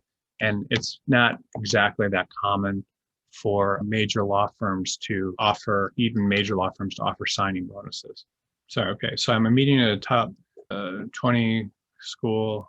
I guess this means one of these schools, and bid really poorly on OCI, trying to have to move to a mid-sized market, have to New York City to hedge, and end up striking out. I came to school really passionate about the environment and tried to focus on that stuff with the balance of transactional. Interviewed with the federal agency in the spring to work in the feedback, and can't seem to do good work based on the feedback I'm getting. I'm just looking for advice to feel I have no relish in law apart from PI stuff. I cannot get those folks to talk to me. Previously, I had a decent.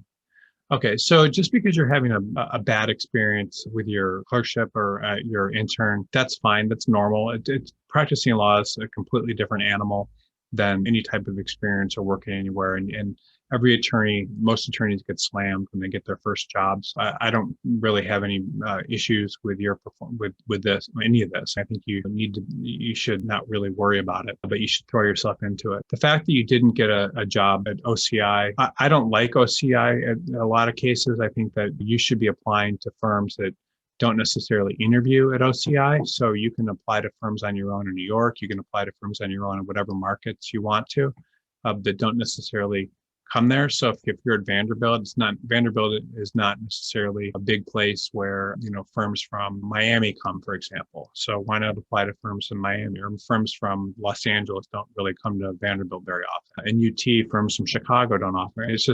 You just need to be careful about getting bogged down by the requirements of your law school to apply to only certain places. And I don't think you can really say you have no interest in law. Everything is acquired. A lot of times attorneys and law students aren't interested in law because they're just getting bad feedback when they start because they don't know what they're doing. And no one cares that you did well in college or anything at this point. The employers want to hire the best people they can for the jobs that they have. So I honestly don't think you need to get too wound up about any of this. I would keep pushing, and you will get a job if you keep pushing. And people aren't talking to you probably because you're not being aggressive enough and applying to enough places. And it's like learning. You just need to keep learning and learning. I'll tell you a funny story. When I was in 8th grade, I failed math. When I was in 9th grade, I got C's in algebra and whatever. I just kept trying. And then by the time I got into college, I placed into honors calculus and all this sort of stuff because I just didn't give up. And I hated math. I was so bad at math that I thought I wouldn't graduate from high school. And then I ended up, doing really well and SATs and all this stuff in math because I didn't give up. So everything just takes time. People learn at different speeds. You learn about law firms at different speeds, and it's nothing to worry about. It's just I don't think I think you shouldn't want to drop out at this point, and no one should at this early in their career. It's not a good move. And you need to just be very careful and realize that everything is about persistence. And the more persistent you are, and the more you're going to learn, the more things are going to fix themselves. Okay, let me just see here. Okay, so here we go.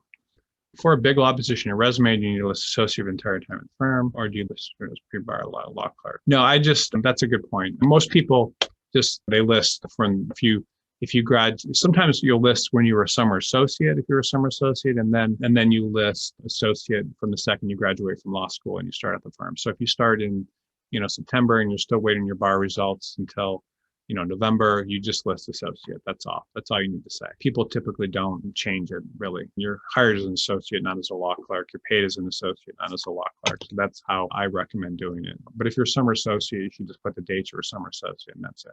Good question. Okay, there's another question about how would you talk about currently being unemployed in a cover letter. My advice about how you talk about being unemployed in a cover letter is just not to talk about it at all. Just don't talk about it. Okay. So yeah, just don't talk about being unemployed in a cover letter at all. I'm a 6-year associate who is, let me see here, open to starting a new firm with a different class year. Can I put that in my cover letter? Or is it sell my show short with a negative firm interested? No, I don't think you need to put that. These are all things where the law firm can ask you that if they want. If you're switching practice areas or something, then you would put that in a cover letter and just say, I'm willing to start at a lower class level or something. But no, you typically don't want to say anything about the open to starting a different class year. No. Don't online job search engines screen candidates using algorithms. My cover letter, have been adding bullet points from posted job description of requirements that overlap with my experience for something to get picked up by algorithms. Is that thinking correct? The point, no. So it isn't. But no, if you have the type of experience in your resume, I don't know what the online job search engines are doing, but we certainly use algorithms, but they just use keyword searches and things to make sure that there's relevance between what's on your resume and not. But still, these search engines are there's still a human reviewing all the resumes. I don't think you need to do all this stuff to make your resume stick out. Just imagine if you were like a Stanford law graduate practicing at a major law firm, you wouldn't put a bunch of bullet points at the top of your resume. You would be confident that someone would look at it. And trying to make yourself attractive to a computer is just not a good idea. I do think this thinking is incorrect. I think that, I don't think it's necessary. I think that they'll look at your experience and so forth. You're welcome to put together on your resume like a transaction or representative matter sheet and have that there as a second or third page. And that can, if you feel like that's necessary. I do know that when I'm looking for resumes in our database, many times I will do keyword searches and things like that. And that's how I find that information. But other than that, I don't think there's really much you need to worry about. Okay, next question is, if you do not know who the manager is it efficient to just hire an attorney or hire a manager? Sure, I think that's okay if you don't. No, I would just say, dear sir or manager, or dear sir or madam, because you don't know if it's a manager, an attorney, or something along those lines. Or that's how I would handle that. Okay. Are the various job search engines connected or networked to each other in the way they share data and candidates with those search engines or employers? No, they're not. So they're almost every job search engine is a private employer, with the exception of maybe usajobs.gov, which is government, and some state search engines. A lot of state bar websites will be the same law firm, of the same company running the back end. But other than that, no, they pretty much are all the same. So there's nothing, you don't need to worry too much about that. They're all independent, and they don't connect, and they don't share data. They do sell access to the data, but they don't connect. And if they won't show your current employer your job, they'll always opt out your current employer from being able to see your resume, but they don't share data. They do things like cookie resumes and cookie you as a visitor, so they know if you're visiting a new one. They may target you with ads and other sites. So if somebody knows you're like a litigation attorney in Memphis, then they may target you with litigation jobs in Memphis, a search engine that knows that based on you giving them the resume. But that's all I'm aware of at this point. I'm sure it'll get more sophisticated in the future. Okay, let's here. Paste. I've practiced for many years, and these are unprecedented times. Is it acceptable to say I'm willing to accept temporary consulting or part-time work? Sure. If you don't want to work at a full-time position, then yes, then you can put that down. But keep in mind, once you say that to a firm, then you may have a hard time getting a full-time job with them. But that's perfectly fine if that's what you want to do. There's nothing wrong with that. Okay, here's some questions. We've got 10 more, so we've done 20. We're done with 10 more of these. So hopefully we get some questions. Earlier, you mentioned that some cover letters show lots of work like government public interest, and it's important to show why you want to work in a law firm. What is the best way to convey this? Is it okay to be straightforward and say, I want to work for a law firm, be in a straight-paced environment? I think, something along those lines, just saying I would prefer to work in a law firm for a lot of different reasons. The reasons people transition from government to public interest are because law firms are typically so they can get clients, so they can work on more sophisticated matters, so they can be on the other side of the equation, so they can, all those sorts of reasons. And to say that, the reasons you should basically explain that you really do want to work in a law firm and why you do, and why, if you worked in a law firm before, that you prefer working in law firms. If you've never worked in a law firm, that reasons why you want to work in a law firm now. And you usually know those reasons, and you can put those down, and law firms will like that. Okay, and this is a good question. How should law firm cover letters for in-house positions generally differ from cover letters from in-house positions? So a cover letter for in-house position typically talks about the business, how the position matches with what they do. It also talks about supervisory skills and so forth, and then how the person's worked for similar clients or similar companies. Law firm positions typically talk about more of the expertise that the person has, and then just trying to make a connection with the employer to the extent they can. So keep in mind, when you're writing to in-house people, you're often writing to corporate people, corporate managers. When you're writing for law firm positions, you're often writing to people inside of law firms. So they just look at things a little bit differently. There was one person that was trying to work in an insurance company today that we looked at, whose resume I liked a lot. And you saw that was very direct. But many times cover letters for in-house positions will be looking for people to be more generalist, or they will be looking for people working on a lot of different corporate type things. And law firm positions will be looking for specialists. It all just depends. But law firms the person will typically go a lot deeper in a practice area than they might in in-house, and an in-house position will involve a lot more stewardship and so forth. So they're definitely different animals, and something to think about when you're looking at that. Okay, this is this. Thanks for help. I'm concerned that I already sent my cover letter placed in Newburgh. Yeah, so you can apply to law firms and other companies every few months. So if you feel like you didn't send a good cover letter, you can just apply again with new information, and that's all you need, and then you should be in good shape. So let's see here. So that's how I would do that, but do not send updated material necessarily, just leave it at that. 1 second, questions, give me a second here. Okay, this person's asking, a litigation attorney, PI, insurance defense, applying for insurance claim adjustment. I've handled employment law matters, how to show my skills in a cover letter, can I expand during an interview. Staying away from talks of getting away from billing. Yeah, so basically you should tell the firms that this is the kind of work you want to do. You've done work that's similar, and this is why you want to do it. And you've enjoyed this type of work in the past, and then leave it at that. And that's how I would deal with that. How should I address the cover letter if I know the hiring person is the next question. So let's go to that one. Just right up front, just say, I would actually, if you don't know the hiring person, then just say, dear sir or madam. That's how I would handle that. I'm sorry. Okay, this next question is for someone that did not get a job as a summer associate at a 2L, should have just mass mail continues to get a job with 3L. Right, from working in a large law firm, from ever coming from a top law school. No, you can always get a job in a large law firm. You can get it even if you don't get a job in a big law firm right out of law school. You can get it even if you start in a small law firm. You can get a job even if you start in a government position. You can always get into a large law firm later on. You just have to think about that. There's actually an interesting podcast I did yesterday that'll be live on our site shortly. And it talks about being strategic versus tactical. So just because you have some short-term setbacks does not prevent you from ever working in a large law firm again. Okay, when you're applying to a market and you're not from, with no connections, it's appropriate to say you're interested in relocating in Lake X City. What is the best way to show that you will stay at the firm long-term? Okay, this question, basically, you have to talk about why you're relocating there and some sort of connection if you have it. If you don't have any connection, then you just don't even need really to bring it up. You may want to say something about what the firm does if it's very close to your practice area. So for example, if you're applying to if your background is in education law, you may want to say that you're applying to the firm because they do education law and leave it at that. And if you're an education law attorney, that's all you need.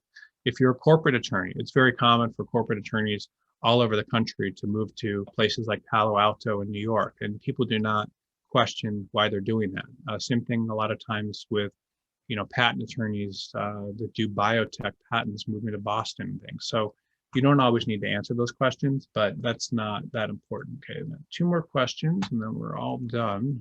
I got someone waiting outside my office. I'm gonna wrap these up. If I heard you correctly, document review should not be mentioned in a cover letter. How do you account for many years of document review in my resume and cover letter? I've been doing document review for many years. I'm very interested in healthcare law. I went to law school to get a health policy certificate and currently in a final year of a master's of public health. I recently completed a 4-month internship with the FDA.